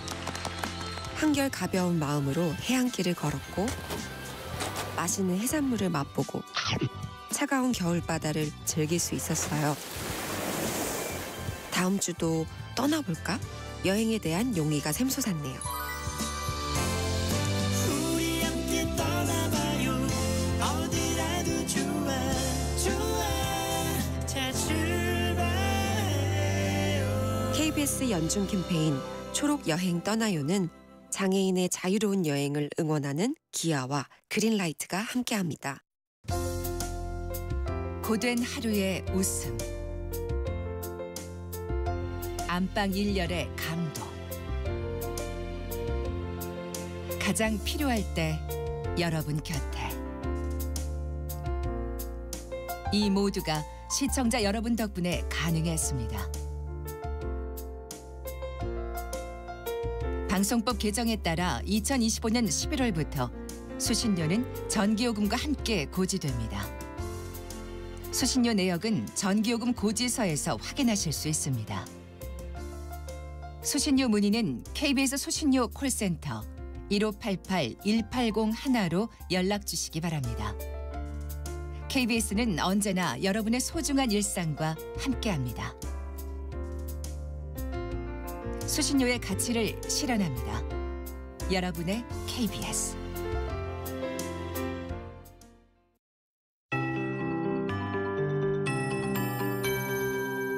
KBS 58분 날씨. 찬바람이 불면서 기온이 떨어졌습니다. 지금 어제 같은 시각보다 1도에서 4도 정도 기온이 낮아서 서울 3.5도, 대구 2.8도 등을 보이고 있고요. 일부 내륙은 영하로 기온이 떨어져 있습니다. 곳곳에 서리가 내리거나 물이 얼겠고 도로 살얼음이 생기는 곳도 있겠습니다. 안전사고에 유의하시기 바랍니다. 한낮에는 서울 10도, 대전, 광주 12도, 대구 13도, 강릉, 제주 14도, 부산 16도 등으로 어제와 비슷할 전망입니다.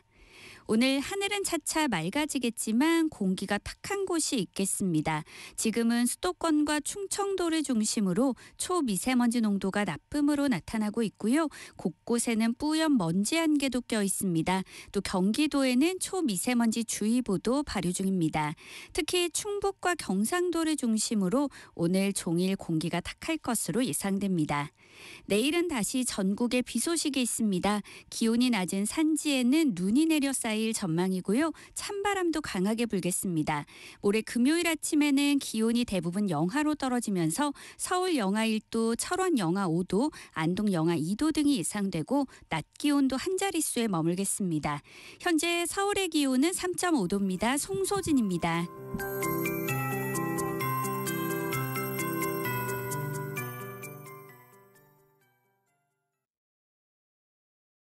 정성을 다하는 국민의 방송 KBS가 8시를 알려드립니다. AM 711kHz, FM 97.3MHz, KBS 1라디오입니다. HLKA.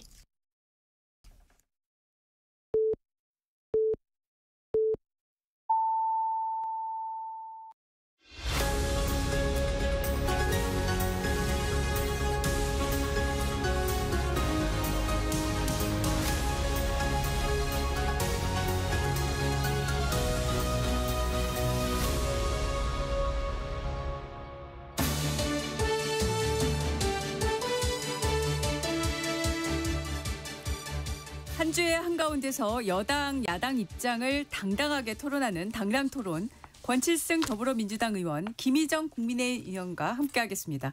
어서 오십시오. 네, 반갑습니다. 네, 반갑습니다. 김희정입니다. 네, 다음 주면 12.3 비상계엄 1년이 됩니다. 1년이 어떻게 지나갔나 싶을 정도로 좀 숨가팠던 한 해였던 것 같은데요. 두 분 먼저 지난 1년 돌아보면서 한번 소회 또는 평가해 주신다면 어떨까요? 어느 분께서 먼저 하실까요? 네, 저부터 하겠습니다. 네. 뭐 정치적으로나 사회 경제적으로 진짜 다사다난했던 1년이었죠. 지금도 그게 실화인지 영화인지 뭐 헷갈릴 정도로 좀 충격적이었는데요. 그때 경찰 저지선 뚫고 들어온 게 그게 벌써 1년이라니 좀 믿을 수가 없습니다. 제가 그때 화성시에 있는 제 집에 있었는데 뉴스를 보고 네. 국회까지 오는데 35분 만에 왔습니다. 직접 운전하셨습니까? 네, 아닙니다. 우리 이제 보좌진하고 같이 왔는데 30분 만에요. 35분 만에 왔습니다. 35분이요? 예, 뭐 신호도 다 무시하고 그렇게 그렇게 왔었는데 그렇지만 이런 헌정사가 사실상 중단될 뻔한 그런 절체절명의 위기 순간이었는데 국민들의 저력으로 헌법이 정하고 있는 절차에 따라서 민주주의와 헌정 질서를 회복했다라고 하는 게 이게 사실은 엄청난 역사입니다. 그래서 K민주주의라고 하는 그런 찬사도 받지 않았습니까? 네. 그런데 최근에 이 내란 재판 과정을 보면 여전히 그 내란 수괴로 지목받은 윤 전 대통령이 정말 비루한 변명을 계속 일삼고 있습니다. 그리고 또 거기에 동조하는 정치인이나 또 세력들이 있습니다. 저는 이 역시도 국민들의 힘으로 그 위기를 극복했던 국민들의 힘으로 네. 잘 정리가 될 것이다 이렇게 보고 있고 또 그렇게 기대하고 있습니다. 네, 김희정 의원님은 어떠십니까? 정말 1년 동안 많은 일이 일어난 것 같습니다. 그래서 그때 12월 3일 이후에 저희 당시에 그 국민의힘 의원들이 국민들께 함께 입장문을 낸 부분을 다시 한번 말씀드리며 그 마음이 똑같다는 말씀을 드리고 싶습니다. 네. 12월 3일 대통령의 비상계엄령 선포로 인해 큰 충격과 불안을 겪으신 국민 여러분께 진심으로 사과의 말씀을 드립니다. 이 사태에 대해 당시에는 여당이었기 때문에 여당으로서 무거운 책임감을 통감하고 있습니다. 비상계엄 선포의 모든 과정에 대한 철저한 진상규명과 함께 상응하는 법적 후속 조치가 뒤따라야 할 것입니다. 가운데 중략하고 국민 여러분, 국민의힘이 더 낮은 자세로 심기일전하여 자유민주주의와 법치주의를 함께 지킬 수 있는 방안을 찾겠습니다. 국정혼란을 조속히 수습해 국민의 불안을 해소하기 위한 최선의 방안을 마련하겠습니다. 있다라고 그때도 국민들 앞에 말씀을 드렸고 네. 그 마음으로 1년이 지나고 있다라는 말씀을 다시 한번 말씀드립니다. 네. 자, 어제 또 중요한 입법 예고가 하나 나왔습니다.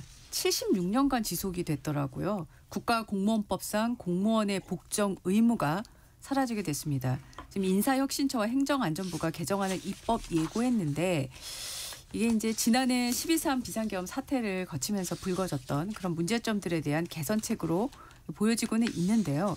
두 분은 이 지금 입법 예고안 어떻게 보셨습니까? 네. 이번 개정은 이제 우리 공무원들이 네. 소신 있게 일하는 국민의 봉사자 그리고 좀 더 나은 행정 서비스를 제공하겠다라고 하는 기본적으로 큰 선언적 의미가 있다고 생각을 합니다. 이 복종이라는 말을 제가 국어 대사전에서 찾아보니까요. 네. 남의 명령이나 의사를 그대로 따라서 쫓음 이렇게 돼 있습니다. 그대로 찾아서 그렇습니다. 그대로 예. 따라서 쫓음. 예. 네. 그런데 지금 들으면 약간 좀 이상한 거나 좀 재미있는 일일 수도 있는데요. 과거에 이 육성으로 복종을 확약해야 하는 그런 절차들이 있었습니다. 공무원 임용 때요. 네. 일반 공무원은 2010년 6월까지. 그다음에 법원은 진짜 놀랍게도 2021년 12월 31일까지입니다. 네. 이제 기관장에게 선서하는 그런 절차들이 있었는데요. 예. 지금 이 복종의 의무가 국가공무원법하고 지방공무원법이 있는데 지방공무원법은 규정이 조금 다릅니다. 네. 뒤에 단서가 붙어 있어요. 이에 대한 의견을 진술할 수 있다 이런 단서가 붙어 있습니다. 지방공무원법에는요. 그러니까 이번에 이제 이런 내용들이 국가공무원법에 들어왔죠. 근데 이게 기본 보면 이제 소속 상관의 직무상 명령에 복종한다는 건데요. 내용을 뜯어 보면은 소속 상관이어야 하고 명령을 내리려면 네. 그다음에 현재 현행법이 그렇습니다. 직무상의 명령이어야 합니다. 그러니까 직무와 관련되지 않은 명령은 복종 안 해도 된다 이런 뜻이고. 그런데 사실 이게 정당한 명령이라는 말이 죄송합니다. 뭐 그런 말을 안 쓰더라도 당연한 것이죠. 네네. 예. 그런데 이제 그런 부분이 이제 명확하게 법적 근거가 없다라고 하는 문제 제기들이 계속 있었고 네네. 실제로 이제 이거를 역으로 해석하면 위법한 명령에 대해서는 거부해야 할 의무가 실제로 있는 것이죠. 예.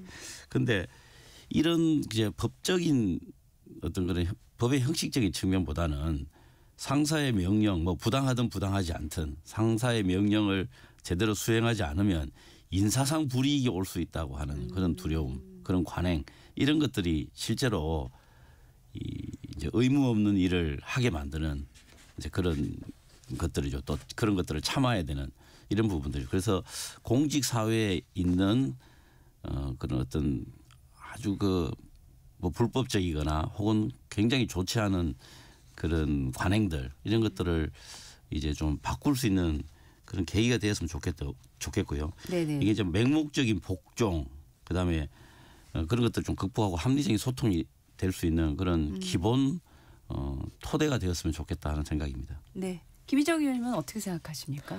일단 사람의 명령에 따르는 게 아니라 원래 공무원은 본인들의 기본적으로 헌법에 따라야 되고요. 그 공무원들이 각자 자기 자리에서 이 가장 큰 무기가 되는 게 법이잖아요. 법. 네. 예. 그리고 일반 법은 국회에서 만들지만 이제 시행령 시행규칙은 또 본인들 스스로가 네. 그 위법하지 않게 또 만드는 거잖아요. 거기에 따라야죠. 그러니까 아주 원칙적인 문제를 얘기를 하고 있는 겁니다. 그렇기 네. 때문에 이런 부분은 뭐 법이 A에서 B로 바뀐다고 해서 뭐 크게 달라지거나 이런 부분이 아니라 정말 헌법과 법률에 따라야 한다라는 거를 명확히 해야 되고요. 다만 이 법을 지금 바꾸고자 하는 이제 의도가 네. 그다지 좋아 보이지 않는다라는 말씀을 드립니다. 아울러서 구체적으로 이제 예를 들어서 지금 우리나라는 뭐 전쟁이 없지만 예를 들어서 전쟁 시에는 어떤지 이런 아주 긴급한 상황에서는 어떤지 뭐 이런 예외 조항들은 몇 가지 해서 단단히 해줘야 된다 법적으로 네. 그 말씀을 드리고요. 뭐 이 의무가 있든 없든 모두가 다 헌법과 법률에 따라서 공무원은 일을 해야 됩니다. 어떤 사람에 따라서 일을 하는 게 아니라 네네. 그래서 그런 원칙을 다시 말씀드립니다. 그런데 최근에 여권이 하고 있는 일이랑 상당히 본인들이 이런 얘기를 할 수 있을까 하는 장면이 떠오르는 게요. 네. 우리가 계속 이 라디오에서도 대장동 항소 포기로 인해서 7,800억의 범죄 수익이 환수할 길이 없어졌다라고 얘기를 하는데 네. 그때 어땠습니까? 이 법무부 장관하고 차관이 권한 없는 항소 포기 명령을 한 의혹을 받고 있지 않습니까? 뭐 그런 증언들이 이어지니까 이런 상황이 있고 지금 또 661명이나 동원을 해서 TF를 만들어서 공무원들에 대해서 무슨 헌법을 잘 지켰는지 뭐 이러면서 TF 만들어서 휴대폰 제출하고 뭐 이렇게 하겠다고 하는데 이게 어떤 법에 따라서 하냐고 국회에서 물었더니 이 현행법을 정확하게 말을 못하고 있어요. 그러니까 이런 일을 하고 있으면서 동시에 복종하는 의무는 없다라고 하고 있잖아요. 그러면 당장 ETF부터 거두어야 됩니다. 이 법 통과시키려면. 예. 그래서 말과 이 행동이 다르다. 만들고자 하는 법과 이 정부가 현실적으로 하고 있는 일이 다르다라는 지적을 하고 싶습니다. 네. 이제 뭐 이거를 그런 정치 현황하고 연결시켜서 말씀하시면은 사실 통과시킬 수 있는 법이 없겠죠. 아까 잠깐 이제 다른 상황에서 어떤 명령 불복종에 네. 대해서는 어떻게 할 것인가 그런 말씀하셨는데 네. 아마 군형법일 겁니다. 네. 거기에 보면 전투 중에 군인이 상관의 명령에 불복종하는 경우 이런 경우는 그냥 즉시 사정에 처할 수 있는 뭐 그런 이제 별개의 명령 불복종에 대한 조치들은 있고요. 저는 이제 이번에 위법 부당한 명령에 대해서는 거부할 수 있는 근거를 법적으로 만들어 놓음으로 해서 이 공직사회 민주화를 좀 더 개선하고 그다음에 우리가 공무원들 영혼이 없다 뭐 이런 이야기를 많이 하잖아요. 그런데 영혼이 있는 공무원 그리고 또 소신 있게 일하는 공무원들을 보호해 줄 수 있는 네. 그런 또 법적 토대가 되리라고 생각합니다. 네. 자, 지금 국민의힘은 전국 지방 순회 국민대회를 하고 있지 않습니까? 순회 지역에 그런데 호남 지역이 빠져 있는데 이거는 어떤 이유 때문에 그런 걸까요? 지금 하고 있는 것만 멈추는 게 아니고요. 네. 국회가 열리고 있기 때문에 네. 일단 가능한 지역부터 하고 있고 네. 또 향후에도 이 국민대회가 네. 필요하다라고 판단한다면 네. 어쨌든 전국 순회는 하겠다라는 의지를 가지고 있습니다. 네. 이 민생과 관련돼서 민생 파괴 그리고 사법 파괴 부분에 대한 국민대회입니다. 그래서 1년에 뭐 대장동 관련돼서 어떻게 구체적으로 진행되는지에 대한 국민 네. 보고도 있고 네. 그리고 예산도 잘못 편성된 부분에 대한 국민 설명도 있고 예. 그런 국민 대회가 이루어지고 있습니다. 네네. 자, 12월 3일이 이제 일주일 딱 앞으로 다가와서요. 이제 각 당에서 아마 메시지를 내놓을 걸로 생각이 되는데 일단 김희정 의원님께 먼저 여쭤보고 싶은 게 장동혁 대표가 또 그날 취임 100일이지 않습니까? 그래서 어떤 메시지를 내놓을지 계속 이제 관심이 점점점 커지고 있어요. 어떤 내용이 들어갈 걸로 예상하세요? 그거는 뭐 같은 당 의원 입장에서 네. 예상만 하고 있으면 안 되겠죠. 네. 예, 왜냐하면 개인 자격의 메시지가 아니라 예. 어쨌든 당의 공동된 의견을 당 대표의 입으로 대표성을 가지고 얘기를 할 수 있어야 되니까 네. 최근 들어서 장동혁 당 대표도 선수별로 의원들하고 미팅을 이어가고 있고요. 예. 그리고 원내 대표도 선수별로 의원들과 미팅을 이어가고 있습니다. 네네. 그리고 또 의원총회에서도 가능하면 이런 의제를 가지고 좀 더 심도 깊은 토의가 있지 않을까 그렇게 생각을 합니다. 네네. 정청래 대표도 그날 메시지를 내놓으시겠죠? 뭐 물론 내놓겠지만 장동혁 대표는 취임 100일이니까 예예. 아무래도 장동혁 대표의 메시지에 언론들의 관심이 많이 있지 않겠습니까? 네. 두 분 모두의 메시지에 다 관심이 있지 않겠나 하는 생각이 저는 들고요. 제가 이제 메시지 얘기를 한 게 어제 이제 김용태 의원이 저희 프로에 출연을 해서 그 메시지 관련한 질문을 제가 드렸는데 계엄에 대한 사과와 반성은 당연하다. 그리고 국민의힘이 또 혁신 메시지도 함께 내야 한다. 이렇게 얘기를 했고 또 어제 다른 매체에 출연하신 그 국민의힘 의원들도 비슷한 취지의 발언을 하신 걸로 보도가 됐어요. 그래서 이제 당내에서 나오는 이런 목소리 어떻게 생각하고 계신지 또 궁금했습니다. 네. 지금 장동혁 대표는 지금 원외 당협위원장 워크숍에서는 이 당의 단합을 강조하면서 이재명 대통령 민주당과 싸워야 한다. 이런 부분을 강조한 걸로 이제 보도가 나왔거든요. 그래서 이걸 두고 이게 지금 강경 노선으로 가려는 거 아니냐 이런 해석이 나오는데 김희정 의원님은 어떻게 생각하십니까?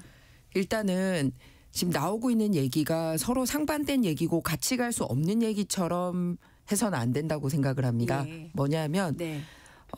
국민들을 현장에서 만나보면 우리 내부에서 네. 항상 싸움의 형태로 서로 자기 밥그릇만 지키려고 하고 내부에서 갈등이 있는 부분에 대한 거부감이 또 상당히 많습니다. 그렇기 때문에 내부의 목소리도 단단히 해야 되고 네. 근데 내부의 목소리를 단단히 하기 위해서는 그 나오는 목소리를 밖에 가서 얘기를 하는 게 아니라 안에서 다 수용하고 함께 해야지 그게 또 단단해지지 않겠습니까? 아울러서 이렇게 수많은 이슈가 있습니다. 사실은 이 취임 이제 뭐 얼마 되지도 않았는데 여당 안에서도 갈등이 나오고 있지 않습니까? 아까 정청래 대표의 메시지가 궁금하다라고 얘기하는 게 그 안에서의 권력 다툼이 엄청나게 일어나고 있잖아요.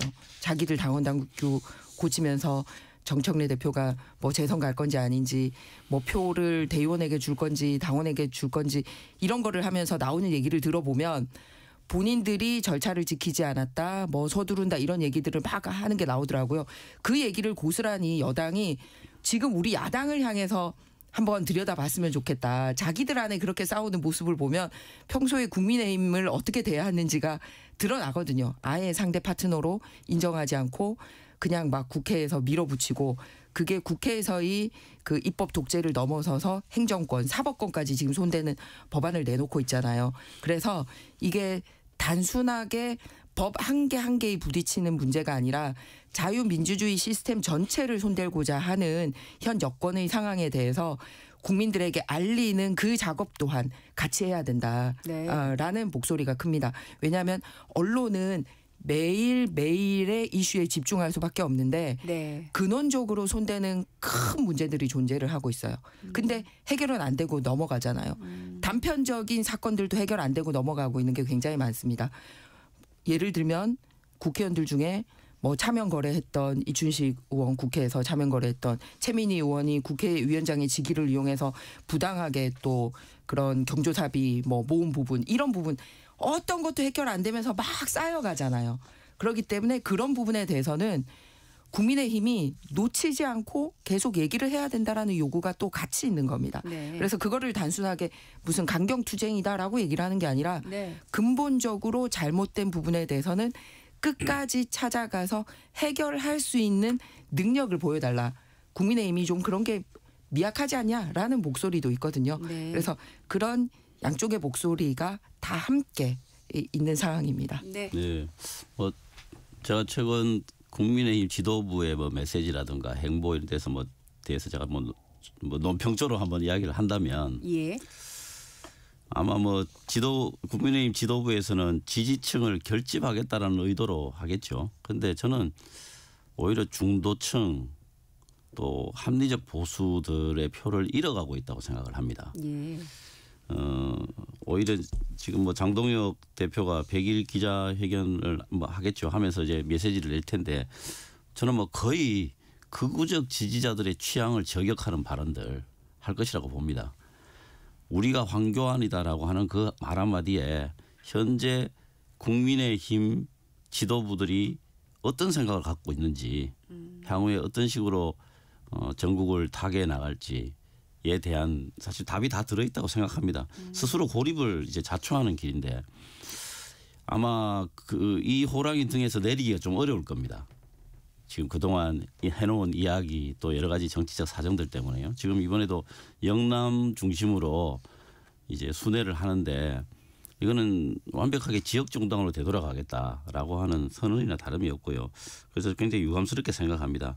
아까 그리고 국민의힘에 이제 김용태 의원 이제 발언도 이야기를 하셨고, 네. 그런데 김용태 의원뿐만이 아닙니다. 박종훈 의원, 또 박수민 의원 이런 분들도 비슷한 취지의 이야기를 했습니다. 박수민 의원이나 박정훈 의원은 지역구가 서울, 강남, 송파, 김용태 의원은 포천, 가평입니다. 네. 이 의원들의 공통점이 뭐냐면 지역구가 전부 수도권입니다. 네. 이 부분을 잘 좀 봐야 됩니다. 이 수도권 출신 의원들이 이런 이야기를 하는 데는 나름의 그 객관적 시각을 갖추고 있는 수도권 유권자들의 목소리를 반영하는 것이라고 봐야 되는데 지금 국민의힘 지도부에 전혀 그런 내용들이 들어가지 못하고 있죠. 그래서 어떤 지역의 기득권에 매몰된 정치인들이 다수를 점유하고 있다면 지금의 이 상황을 변화시키는 것은 어렵지 않을까라고 하는 그런 예상을 해봅니다. 알겠습니다. 그 권칠승 의원님이 네. 우리 당에 대해서 말씀을 하셨기 때문에 네, 주신 조언에 대해서 잘 새기고 이 완전히 민주당이 이 경계할 수 있는 네, 아까 저 정청래 대표 뭐 관련해서 네, 또 뭐 이야기를 그렇게, 하시길래 네, 제가 그렇게 뭐 한 말씀 하겠습니다. 드렸습니다. 특히 합리적 보수, 네, 저희들은 합리적 보수 목소리를 내는 의원들이 많이 있습니다. 그렇기 때문에 그런 부분 계속 지켜나가겠다는 말씀을 드리고요. 네. 말씀 중에 이제 사실관계와 다른 부분은 좀 고쳐야 되기 때문에 제가 이제 이재명 정권을 향한 민생 레드카드라는 이름으로 민생회복법치소 국민대회를 열고 있는데 마치 영남에서만 대회를 열고 있는 것처럼 말씀을 했기 때문에 중심으로. 아닙니다. 제가 말씀드릴게요. 마치 홍보할 수 있는 기회 주셔서 감사합니다. 오늘은 충남 천안에서 모입니다. 네. 오늘 충남 천안에서 모이고요. 네. 방송 들으시는 분들 관심 가져주시길 바라고 이번 주 주말에는 대전하고 충북 청주에서 열리고요. 그리고 일요일에는 강원 춘천 그리고 바로 다음 주 초에는 인천 경기 용인 이렇게 이어가고 있습니다. 그렇기 때문에 지금까지 한 거는 이제 영남에서부터 올라와서 오늘부터 이제 충청 시작되고 주말 지나면서 수도권까지 하고 이렇게 전국을 순회하고 있다는 말씀 다시 한번 드립니다. 네. 자, 지금 홍보 제대로 하셨네요. 네. 충분히 하시도록 전 조용히 있었습니다. 네. 최근에 이제 더불어민주당부터 시작해서 국민의힘까지요. 이제 당원들의 당심 반영 비율이 이제 화제가 되고 있습니다. 일단 민주당부터 가보면 1인 1표제가 지금 일주일 정도 지금 수년이 됐어요. 예, 중앙위까지 가는데 일단 권 의원님 이거 예상하셨습니까? 그런 건 예상하기 힘들죠. 예. 그래도 이제 논의하면서 논의 이제 과정에서의 어떤 네. 이거 뭐 일주일 연장할 것이다 이런 건 뭐 예상하기 힘들죠. 회의 중에서 이제 결정되는 것이니까 어려운 것인데 일주일 연장하면은 무슨 뭐 완전히 새로운 또 무슨 안이 나올 것인가 저는 뭐 그렇지는 않다고 봅니다. 그렇게 되면 뭐 그 자체가 또 졸속이라는 비판을 받겠죠. 예. 그런데 이제 이 정당 투표에 있어서 정당의 내부 투표에 있어서 1인 1표제 문제는 이게 정말 해묵은 논쟁입니다. 아주 오래된 논쟁이고 우리 김희정 의원님도 그 실무자 생활을 해보셨으니까 아마 잘 아실 겁니다. 이게 실무자들이 엄청 고민하는 거거든요. 제가 뭐 청취자들 이해를 돕기 위해서 좀 말씀을 드리면 이건 다 명분이 있습니다. 어떤 측면에서 주장하느냐에 따라서 다 명분이 있고 정답이 있느냐라고 하면 저는 정답 자체는 없지만 방향은 있다고 봅니다. 1인 1표제를 향해서 나가는 거는 맞다고 생각을 합니다. 그런데 이제 이런 부분이 좀 있죠. 지금 현재 이럴 때 주로 예를 많이 드는 게 이제 미국의 선거 제도죠. 이제 하원 같은 경우에는 철저하게 1인 1표제입니다. 1인 1표제라기보다 이제 철저하게 인구 비례니까 그게 사실상 1인 1표를 반영을 해주는 것이죠. 그런데 상원 같은 경우에는 각 주마다 2명씩을 뽑으니까 그 주 내에서는 1인 1표지만 전체를 모아놓으면 그 비중이 틀린 것이죠. 한 표의 비중이. 그거와 똑같습니다. 지금도 당내에서 정책에 대한 전당원 투표를 통해서 뭐 결정할 때 당의 진로에 대해서 결정할 때는 그때는 다 1인 1표로 합니다. 그 온라인 투표를 할 때 1인 1표로 합니다. 그다음에 또 뭐 공직선거라든가 또 기타 여러 가지 결정을 할 때 여론조사가 들어가는 경우들이 많이 있지 않습니까? 그런데 여론조사는 보통 많이 해봐야 뭐 1,500명, 2,000명 수준이잖아요. 그렇게 보면 그거야말로 1대 1000 정도 되는 거잖아요. 사실 당원도 아닌 사람이 어떻게 보면은 뭐 그냥 운으로 전화를 받아서 답변한 일반 국민들의 어떤 표의 비중이 당원들에 비해서 한 1000대 정도 되는 또 이런 부분들은 어떻게 극복해야 될 것인가. 국민들의 여론을 반영한다고 하는 명분은 아주 좋지만 사실상 이런 부분들은 좀 1인 1표제의 정신은 또 어긋나는 거 아니냐. 이런 게 볼 수 있죠. 그래서 저는 뭐 이게 해묵은 논쟁이다 보니까 이런 부분들 이번에 한번 다 모아서 네. 논쟁을 하고 그다음에 내친 김에 의결 종족수 문제. 의결 종족수요. 예, 의결 종족수 문제도 내부에서 문제 제기가 많이 되고 있습니다. 예, 그래서 뭐 예를 들면 뭐 50% 이상 투표를 해야 된다든가 네네네. 또 당원들의 자격에 대해서도 조금 더 지금보다는 훨씬 강화시키는 방안들 이런 것들을 마련하는 것이 정당이 밑으로부터의 기반이 강해지는 그래서 정치 발전이 되는 방식이 아닌가 싶습니다. 네. 근데 권칠승 의원님이 하신 말씀 그거 하려면 지금 민주당 통과시키는 날짜 정해뒀잖아요. 그런데 그 날짜 안에 그게 되겠습니까? 그리고 논의를 하자고 날짜를 정한 게 아니라 일방적으로 정청래 대표가 자기가 한 안에 대해서 찬반 투표만 하는 거잖아요. 그러니까 권칠승 의원님이 말씀하신 내용은 일체 포함이 안 돼 있는 겁니다. 그래서 이게 정당이 항상 문제가 되는 게 뭐냐면은 그러니까 안정적으로 쭉 내가 정치를 하고자 하면 이 룰을 따라야 해라고 이렇게 안정적으로 돼 있는 게 아니라 그때 선거마다 바뀌는 거예요. 선거 직전에. 그러니까 항상 시기적으로 문제가 되고 그리고 자기와 직결되는 상황에서 해버리니까 이게 어떻게 바뀌는지에 따라서 누구한테 유불리고 어떻게 바뀌면 누가 당선될지 말지가 답이 나와버리는 거라는 게 문제가 있는 거죠. 그래서 지금 민주당 같은 경우도 이제 뭐 재밌게 얘기하면 명청 갈등이지만 사실은 권력 투쟁이 아주 심각하게 이제 일어나고 있는 거죠. 지방선거뿐만 아니라 이제 전당대회를 통해서 당권을 이제 이재명 대통령이 원하는 사람이 되느냐 아니면 이재명 대통령이 원하지 않았던 정청래 대표가 한 번 더 하느냐 그리고 그 당대표가 누가 되느냐에 따라서 다음번 총선 공천권을 가지고 가느냐에 아주 어마어마한 권력투쟁 싸움이 지금 민주당 안에 벌어지고 있는 겁니다. 그러니까 똑같은 이재명 대통령이 대표 시절에 말을 놓고도 서로 해석이 다른 거예요. 당원 대 대의원 비율이 1대 60에서 1대 20으로 바꾼 게 이제 이재명 대표 시절인데 1대 20에서 멈춰지 않았냐라고 강조를 하는 쪽과 아니다. 그때 이 비율을 확 낮춰서 같이 가려고 하지 않았냐라고 강조하는 쪽이 다른 거죠. 그런데 놀라운 게 뭐냐면은 국민의힘 같은 경우는 민심하고 당심 간의 논란으로 하면서 저는 민심과 당심이 이렇게 다르면 안 되지 같이 가야지 이런 생각인데 민주당은 같은 당원 안에서도 그냥 당원이냐 대의원이냐에 따라서 그렇게 결과가 크게 다르기 때문에 당심 안에서도 굉장히 큰 차이가 있다라는 거를 드러내는 장면이라고 생각을 합니다. 네. 근데 지금 국민의힘도요. 당심 반영 비율이 원래 지방선거 경선할 때 50이었는데 70으로 지금 상향하는 안을 기획단에서 내놨잖아요. 이 부분은 의원님은 어떻게 생각하세요? 70으로 높여야 된다고 생각하십니까? 아니면 기존대로 가야 된다고 생각하십니까? 이 수치 또한 제가 지금 몇 프로다라고 얘기를 하는 게 아니라 더 이길 수 있는 방안. 우리가 지금 중요한 거는 지방선거를 이기는 거잖아요. 그러면 이길 수 있는 후보를 공천하기 위해서 어떤 심사를 거칠 것이냐라는 부분이고요. 그 심사가 다 이런 여론조사만 할 것이냐 아니면 다른 방식이 같이 복합될 것이냐에 따라서 이 비율에 대한 논의도 함께 이루어져야 됩니다.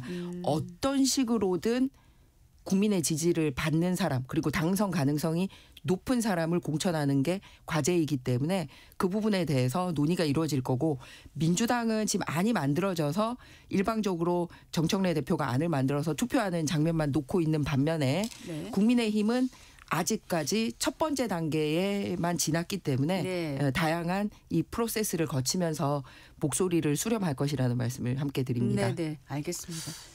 근데 뭐 이런 과정에서 아까 뭐 김희정 의원님 말씀하셨지만 이런 과정에서 그동안 논쟁되어 왔던 여러 가지 주제들을 같이 이야기를 하면 결론을 내리는데 상당한 영향을 미칠 거라고 봅니다. 뭐 채택 여부를 떠나서요. 그리고 그런 과정들이 성숙되고 그런 과정을 밟아 나가는 것 자체가 최종적으로 최종적인 결론에 여러 가지 힘을 실어주는 것이죠. 그래서 그런 과정이 필요하다고 생각하고요. 이게 말씀하신 것처럼 이게 이제 게임의 룰이잖아요. 그러니까 유불리의 문제가 내재되어 있기 때문에 사실은 뜨거운 거 아니겠습니까? 국민의힘에서 지금 뭐 3대 7로 바꾼다 뭐 이런 내용들은 그건 공직 후보자를 정하는 방식이고 지금 민주당에서 하는 거는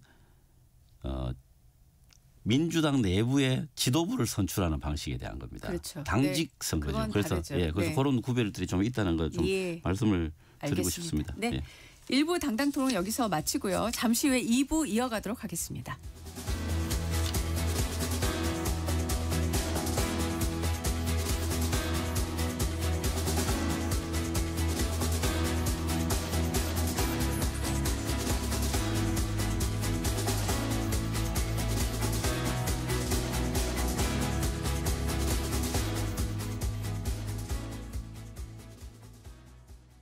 잠시 후 8시 반부터 일부 지역국에서는 해당 지역 방송을 보내드립니다. 워렌 버핏은 가치 투자, 필립 피셔는 성장주 투자, 피터 린치는 장기 투자. 방법은 달라도 목표는 하나. 성기영의 경제쇼가 성공의 길로 안내합니다. 깊이 있게, 명쾌하게, 지금 이 시대 경제에 관한 모든 것을 알려드립니다. 평일 오후 4시 5분 성기영의 경제쇼와 함께하십시오.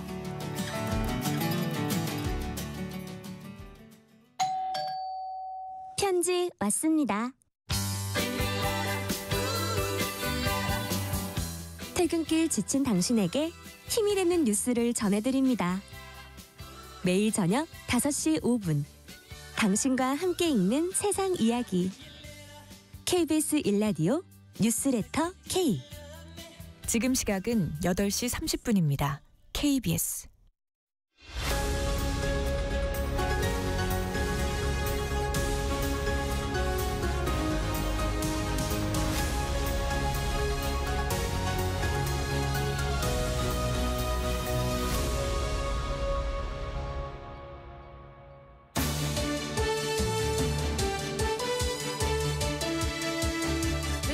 토론 권칠승 더불어민주당 의원과 김희정 국민의힘 의원과 계속 이야기 나눠보겠습니다. 자, 이번에 그 민주당 사법행정정상화 TF가 어제 국회에서 입법 공청회를 열었지 않습니까? 법원 행정처 폐지와 같은 내용이 초안이 이제 공개가 됐습니다. 자, 민주당은 올해 관련 법안 통과까지 목표로 하고 있는데요. 일단 그 사법행정위원회요. 이 안은 어떻게 보셨습니까? 네. 이 사법부 개혁에 대한 논쟁도 사실은 뭐 오랜 세월 동안 있어 왔던 이야기들이고 새로운 이야기는 아닙니다. 그런데 이제 이번처럼 이렇게 구체적인 내용들이 나온 거는 처음인 것 같습니다. 이렇게 구체적으로 나온 거는요. 법원 행정처를 폐지하고 사법행정위원회를 설치하고 추천권도 아주 다양화하고 그리고 또 위원장 임명 방식에 대해서도 지금 2가지 안이 제한되어 있습니다. 뭐 정관예우를 근절하고 징계를 강화하는 방안.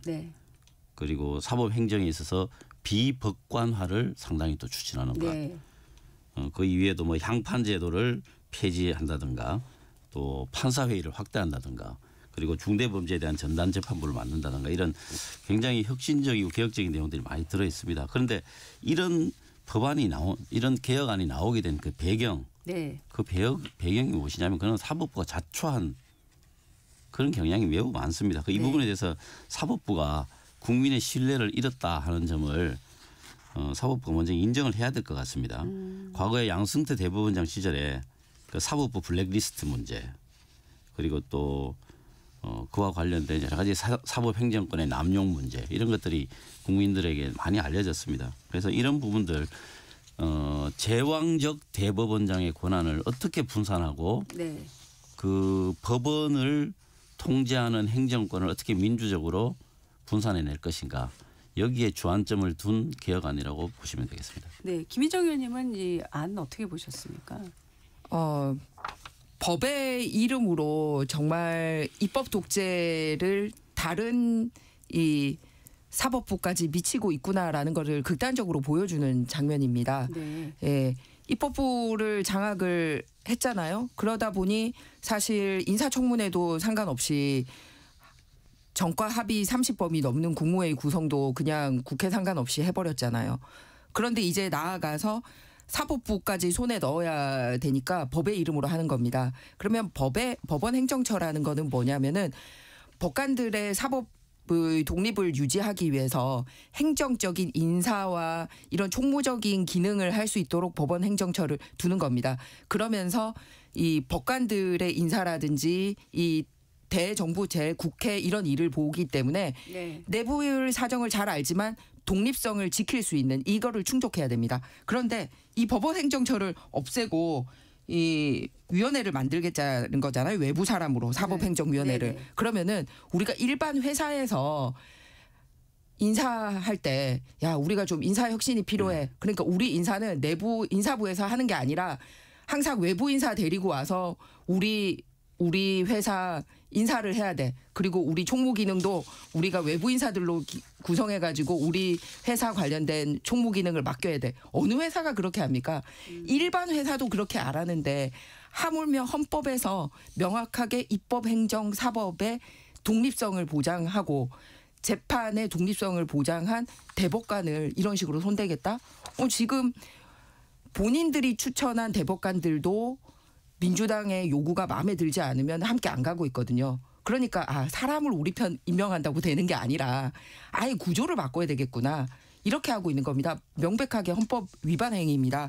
그리고 뭐 전담 특별부지만 사실 특별재판부 네. 구성하는 것도 헌법상 위헌이고요. 그리고 여러 사람이 추천한다라고 얘기를 하고 있는데 이 추천권이 얼마나 잘못 작동되고 있는지 바로 일주일 전 사건을 통해서 우리가 알 수 있습니다. 뭐냐면은 쿠팡 관련돼서 이제 그 상설 특검을 마련을 했어요. 예.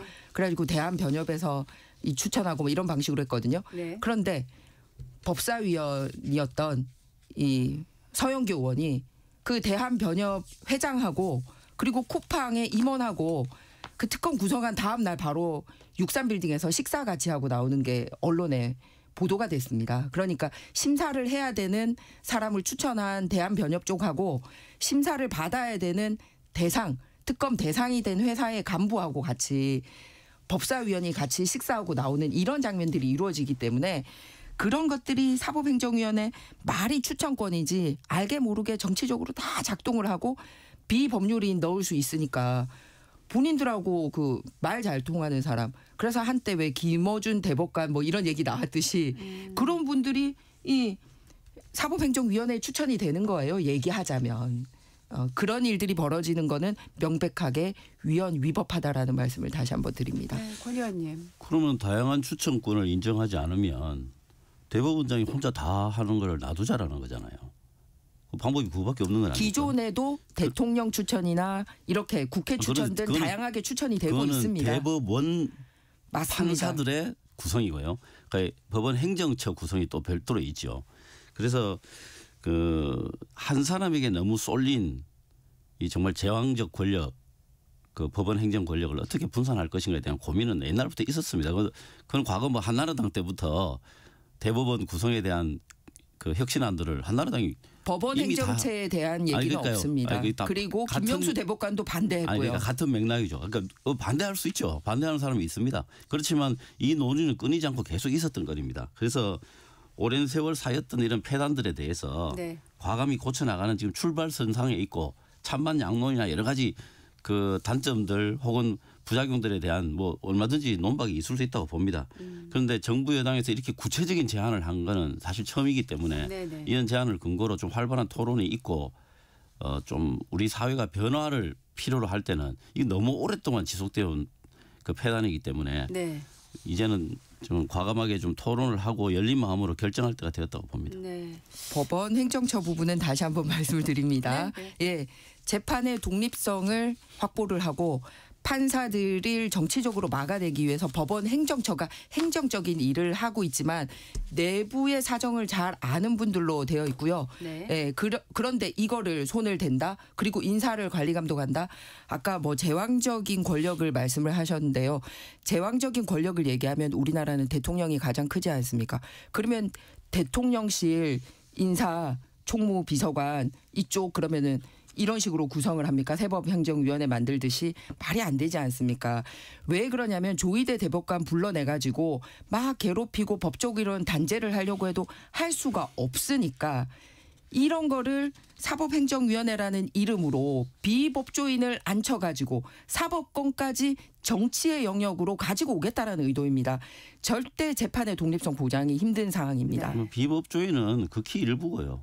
그다음에 뭐 미국 같은 경우에는 사법의 수장들을 선거에서 뽑는 것도 많이 있지 않습니까? 그 주별로 보면. 그러니까 이거를 그렇게만 볼 건 아닙니다. 그리고 네. 이게 굉장히 오랫동안 문제 제기가 있어 왔던 중요한 우리 사회의 아젠다입니다. 네, 그러니까 이게 정치적인 어떤 정치 공세적인 측면에서만 보실 게 아니고 네.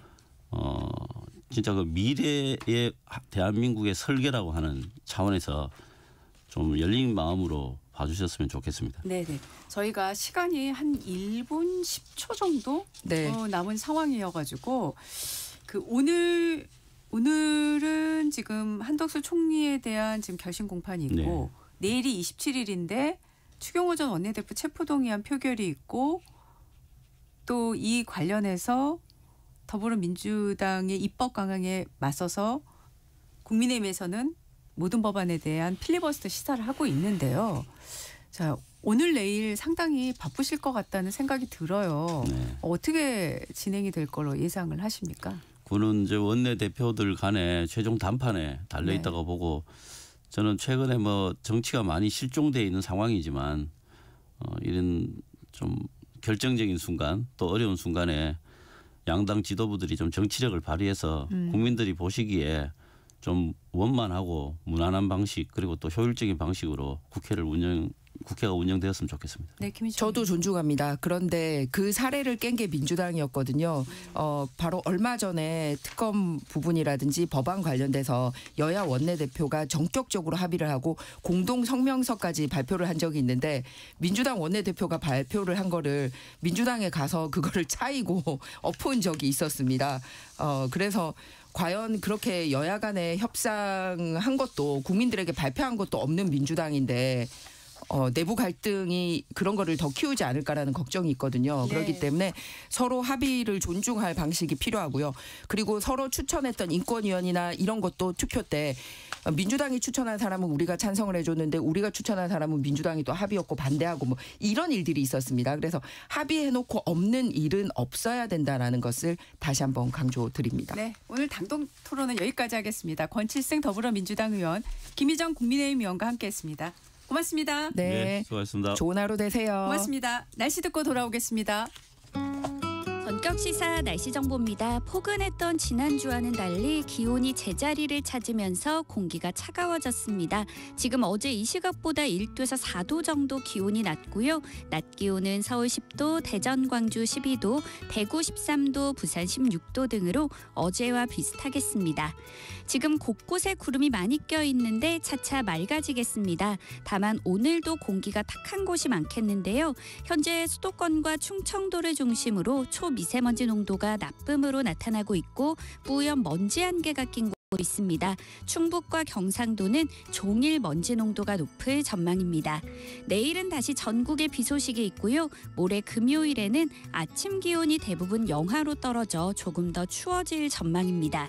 현재 서울의 기온은 3.8도입니다. 날씨 정보 송소진입니다. 대한민국 중심 채널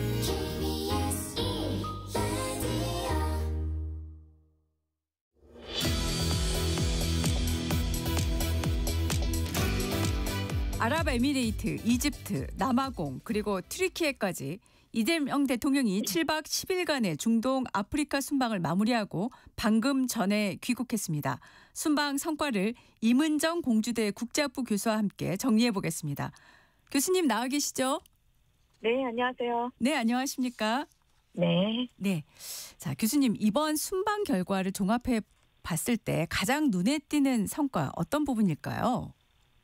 굉장히 많았어가지고 뭐부터 말씀을 드려야 될까 저도 굉장히 고민이 됐습니다. 왜냐하면은 너무 다 중요한 모임들이었습니다. 그 G20도 그렇지만은 지금 이집트 그 전에 물론 UAE 가셨고 그다음에 이제 마지막 튀르키예까지 가셨는데 이 나머지 나라들도 너무 지정학적으로 중요한 나라들입니다. 각자의 그 포텐셜도 굉장히 높은 잠재력도 높은 나라들이지만 그래서 이제 뭐 예를 들면 아마 방산 부분에 특히 이제 좀 관심들이 많이 특히 뭐 예를 들면 투자를 하시거나 그런 분들 입장에서도 굉장히 방산 부분에 아마 좀 주목을 하셨을까 싶기도 하고요. 또 이제 G20 그 후속 조치라고 할까요? 이제 2028년에는 이제 우리 나라에서 또 개최를 하는 것으로 그렇게 결정이 됐기 때문에 지난 이 경주 에이펙에 이어서 또 이제 수년 안에 이런 큰 어떤 다자회의를 또 주최할 수 있는 기회가 열린 것도 좀 주목을 하면서 그렇게 지켜봤습니다. 네. 자, 방문 일정대로 한번 질문을 좀 하겠습니다. 아랍에미리트의 경우에 이재명 대통령이 기내 간담회에서 가장 큰 성과를 거뒀다고 평가를 했는데 어떤 내용이 눈에 띄셨습니까?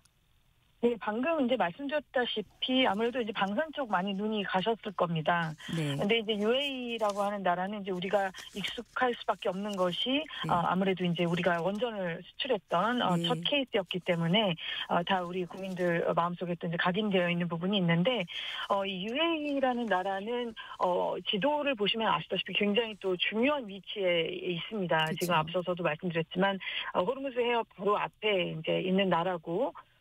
부유한 나라고 또 이제 국방에 대해서도 굉장히 돈을 많이 쓰는 나라고 그렇습니다. 근데 역시 이제 한국하고는 원전을 통해서 이미 오랜 기간 이런 신뢰 관계가 구축이 된 것도 있고 또 한국은 무엇보다 이제 어떤 지정학적 그 관계에 있어서 이렇게 충돌하는 부분이 없죠. 역사적으로는 어떤 부채가 있는 것도 아니고 그래서 그런 측면에서는 어떤 신뢰할 만한 그런 파트너로서 받아들여질 수 있는 그 부분이 크고 그런 것들이 이번에 UAE에서도 거듭 확인이 됐다고 보고 이제 또 흥미로운 것은 방산뿐만이 아니라 기존의 그런 원전 거기에 얹어서 인공지능 또 뭐 이제 K컬처 이런 것까지 어떻게 보면 종합적인 패키지라고 할까요?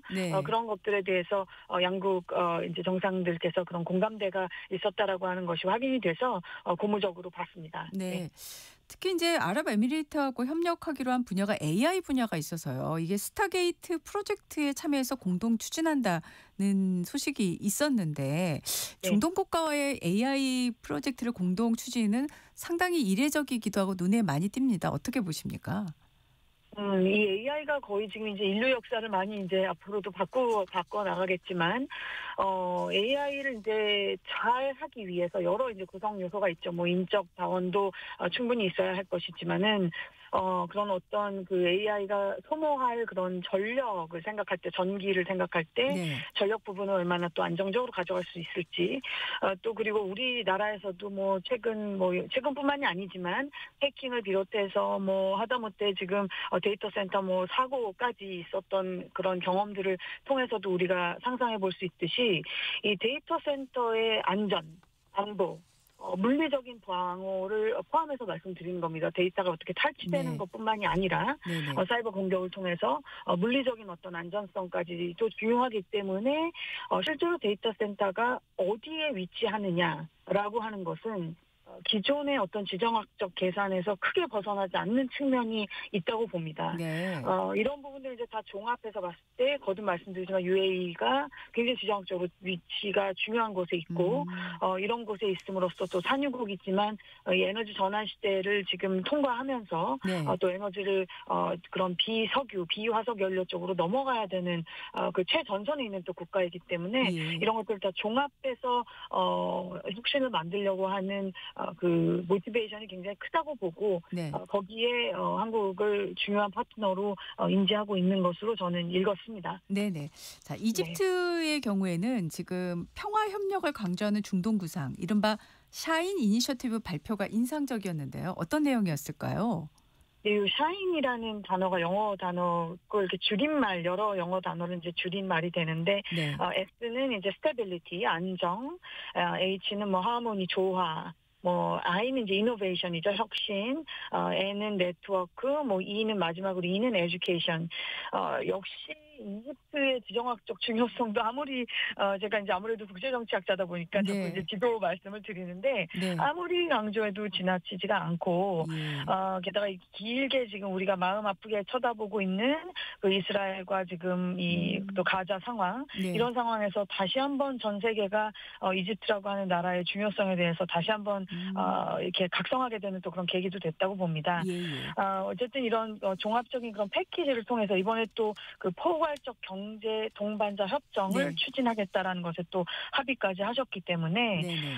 이런 이 중동의 어떤 그런 분쟁과 바로 맞닿아 있는 최전선에 있는 지역이면서 또 인구도 1억이 넘는 그런 잠재력이 높은 나라, 이런 나라의 평화 구상뿐만이 아니라 이런 어떤 교육까지 포함하는 그런 종합적인 그 협력안을 합의했다라고 하는 것은 그 역시 또 고무적인 그런 시그널로 저는 읽었습니다. 네네. 자, 눈에 띄었던 게 그 RCC 이집트 대통령이 네. 이 대통령에게 카이로 공항을 확장할 계획인데 이걸 한국기업이 맡아서 확장하고 운영까지 해주면 좋겠다, 이런 제안을 했지 않습니까? 이런 제안을 이집트 대통령이 하는 의미는 어떻게 봐야 될지, 또 이게 이제 중동 지역의 어떤 건설 사업을 다시 물꼬를 트는데 좀 도움이 될지 어떻게 보실까요? 뭐 한국은 저도 뭐 여러 나라를 뭐 여행도 다녀보고 또 살아도 보고 했지만은 역시 한국이 잘하는 것들은 그런 것들입니다. 확실히 그 시공 기간을 맞춰주고, 네. 그리고 이제 그런 부분들이 다 신뢰, 그리고 이제 비용 문제이기 때문에요.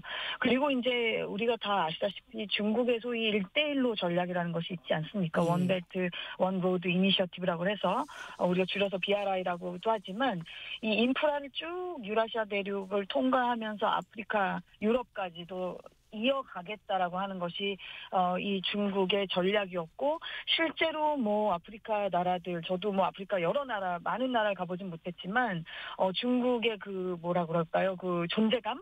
이라고 네. 하는 것을 굉장히 느낍니다. 특히 인프라에서, 공항 같은 데서요. 네. 근데 이제 그런 부분에서 아무래도 이집트는 지정학적 위치가 그런 위치에 있느니 많지, 아마 균형을 취하려고 하는 그런 전략적 포석으로 읽히는 부분도 있고요. 네네. 뭐 아직은 이런 이제 서로 취지를 확인을 한 단계고, 구체적으로 뭐 비용 문제도 앞으로 있을 것이고, 이런 로지스틱 문제가 있을 것인데, 네. 아무튼 이제 그런 그 공통된 어떤 그 이해관계가 좀 맞물리는 부분이 있다라는 것에 대한 확인이 있었던 것으로 보이므로 네. 향후 좀 차근차근 뭐 예를 들면 유관기관 뭐 수출은행이라든지 이걸 뭐 어디의 형태로 할지, 어떤 형태로 해야 될지, 이런 것들에서 이제 정책 전문가들의 그 지혜가 나와야 될 것 같습니다. 네.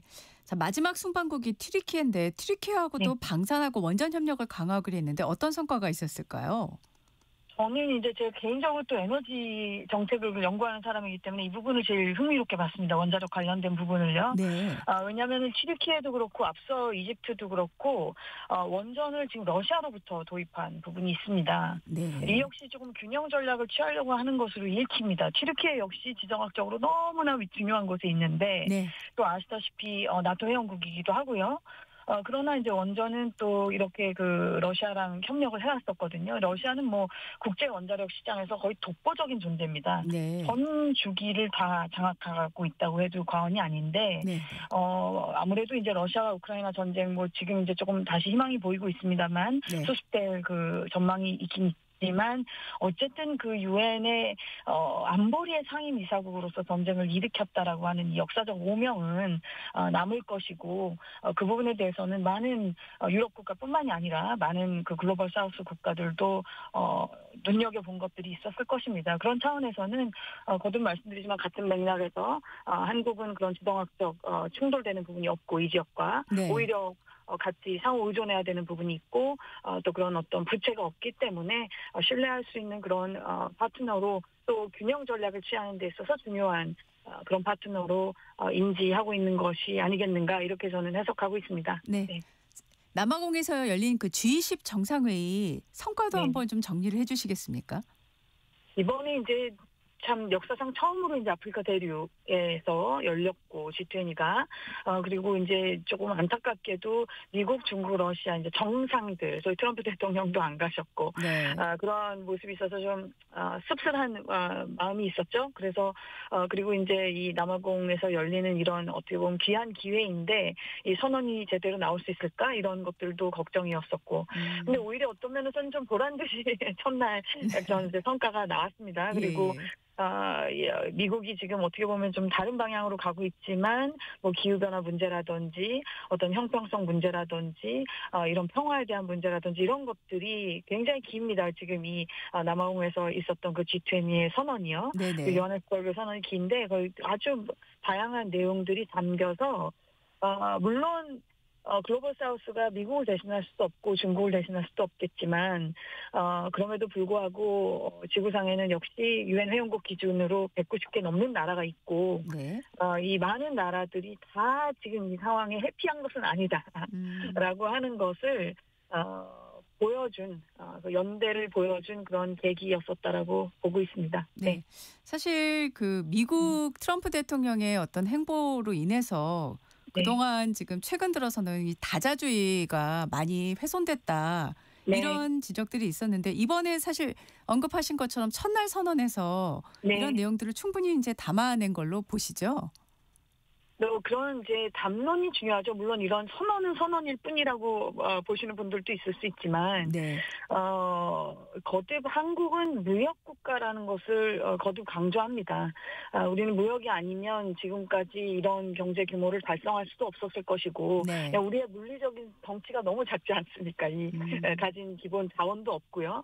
무역으로 지금 이만치 우리의 그 규모를 키워왔고 앞으로도 우리가 지금 이룩해온 이런 번영과 안정을 유지 발전하기 위해서는 무역이 절대적입니다. 당연히 그렇습니다. 그래서 그런 차원에서는 미국, 중국이 물론 제일 중요하지만 그러나 지구상에 있는 많은 다른 특히 잠재력이 있는 나라 또 우리가 도와줄 수 있는 나라 또 우리도 도움을 받을 수 있는 나라 이런 다양한 국가들과의 그런 관계를 잘 만드는 것이 기본 무역국가로서의 기본적인 자세고 그런 차원에서는 다자주의를 우리는 포기할 수 없다라고 하는 것이 이번에 대통령 순방을 통해서도 재차 확인이 됐다고 봅니다. 네. 2028년에 G20 정상회의를 우리가 개최하면서 의장국까지 맡게 되는데 이건 어떤 의의로 평가하실 수 있을까요? 한국이 우리 스스로 인지하는 것보다 국제사회에서 우리에게 바라는 것이 많습니다. 네. 한국은 거듭 말씀드리지만 역사적 부채가 없다는 것이 저는 굉장히 우리 조상들에게 감사해야 되는 자산이라고 생각합니다. 그런 자산을 가지고 그리고 우리가 나름대로 그 달성해온 그 지난 과정이라고 하는 것이 귀감이 되는 부분이 분명히 있기 때문에 네. 이런 의제를 이제는 우리가 수용하는 수준에 머무는 것이 아니라 선제적으로 제안할 수 있는 충분히 그런 역량이 되는 나라이니 많지 그런 어젠다 세팅, 의제를 세팅하는 데 있어서도 우리가 또 여러 나라들의 그 의견을 잘 조율하고 귀담아 들어서 선제적으로 제안할 수 있는 그런 역할을 할 수 있기를 기대합니다. 네, 마지막으로 짧게 순방기간 기내간담회에서 이 대통령이 남북관계를 언급하면서 네. 바늘구멍이라도 뚫어야 한다. 피하면 쫓아가서라도 말을 붙여야 한다라고 말했습니다. 내년이 이제 얼마 안 남았는데요. 앞으로 남북관계 어떻게 예상하실까요?